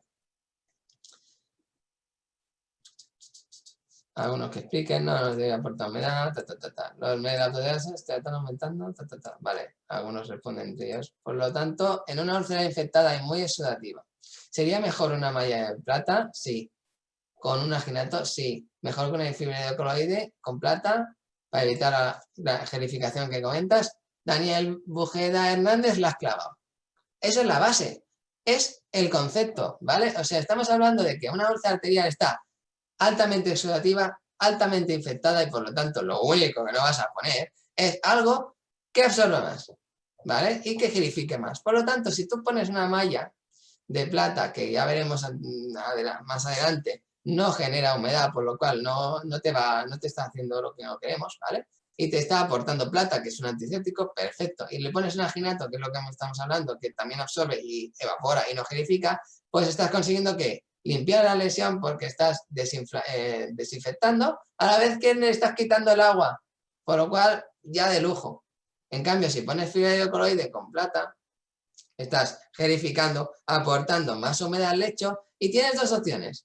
Si consigues que tu cuerpo, que tiene menos sangre, que tiene menos linfocitos, porque llega menos sangre, consiga vencer, y con la plata, perdón, o sea, las dos cositas, pocos linfocitos y plata, consiga vencer al exceso de humedad y a la infección que está ahí, que está reinando, si lo consigues, podrías utilizar o el fibra de coloide de plata que tengas, lo cual no es normalmente no lo consigues. A veces, yo he curado úlceras con pie diabético con fibra de coloide, bien, pero no todas van a ser así, ¿vale? Lo que tenemos que tener en cuenta es que muchas heridas, si tú le aportas fibras de coloide con plata, lo que van a hacer es gelificar y potenciar la infección.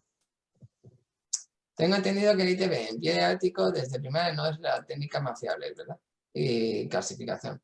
Por lo tanto, no es necesario hacerla. Pues yo lo haría, ¿vale? Lo haría siempre, ¿vale? Luego, si sale alterado, la clínica y la extremidad es lo que te marca. Pero muchas veces no está siempre falsamente alterada. O sea, siempre a veces pillas gente que por decirle, lo que no tenemos que hacer es, como a lo mejor estás calcificada, no te lo miro, porque a lo mejor te encuentras un paciente que no tiene calcificación y tiene el TB bajo y le puedes pillar antes de tiempo. Así que el hecho de, a lo mejor, justifica el uso del ITB en todo. ¿Son asequibles estos apósitos para los pacientes? Hay recetas. Las siliconas no es para pegar el apósito en la herida, no. ¿Los apósitos de silicona no son semioclusivos? Sí, la silicona semioclusivo se refiere a que el gas sale, pero el líquido no. ¿Vale? Por lo tanto, si tú pones una silicona con una espuma y pones encima un film, o sea, pones una espuma, ¿vale? Lo que va a hacer es que el sudor y la transpiración sí, pero la humedad se mantenga porque es semi-oclusivo y todo lo que impida que ese líquido se evapore lo antes posible aportará humedad al lecho, por lo cual, aunque sea semi-oclusivo, no es tan oclusivo como un hidrocoloide, pero lo es. Y da humedad. ¿Qué pondrías por encima del aginato para favorecer esa transpiración? Nada.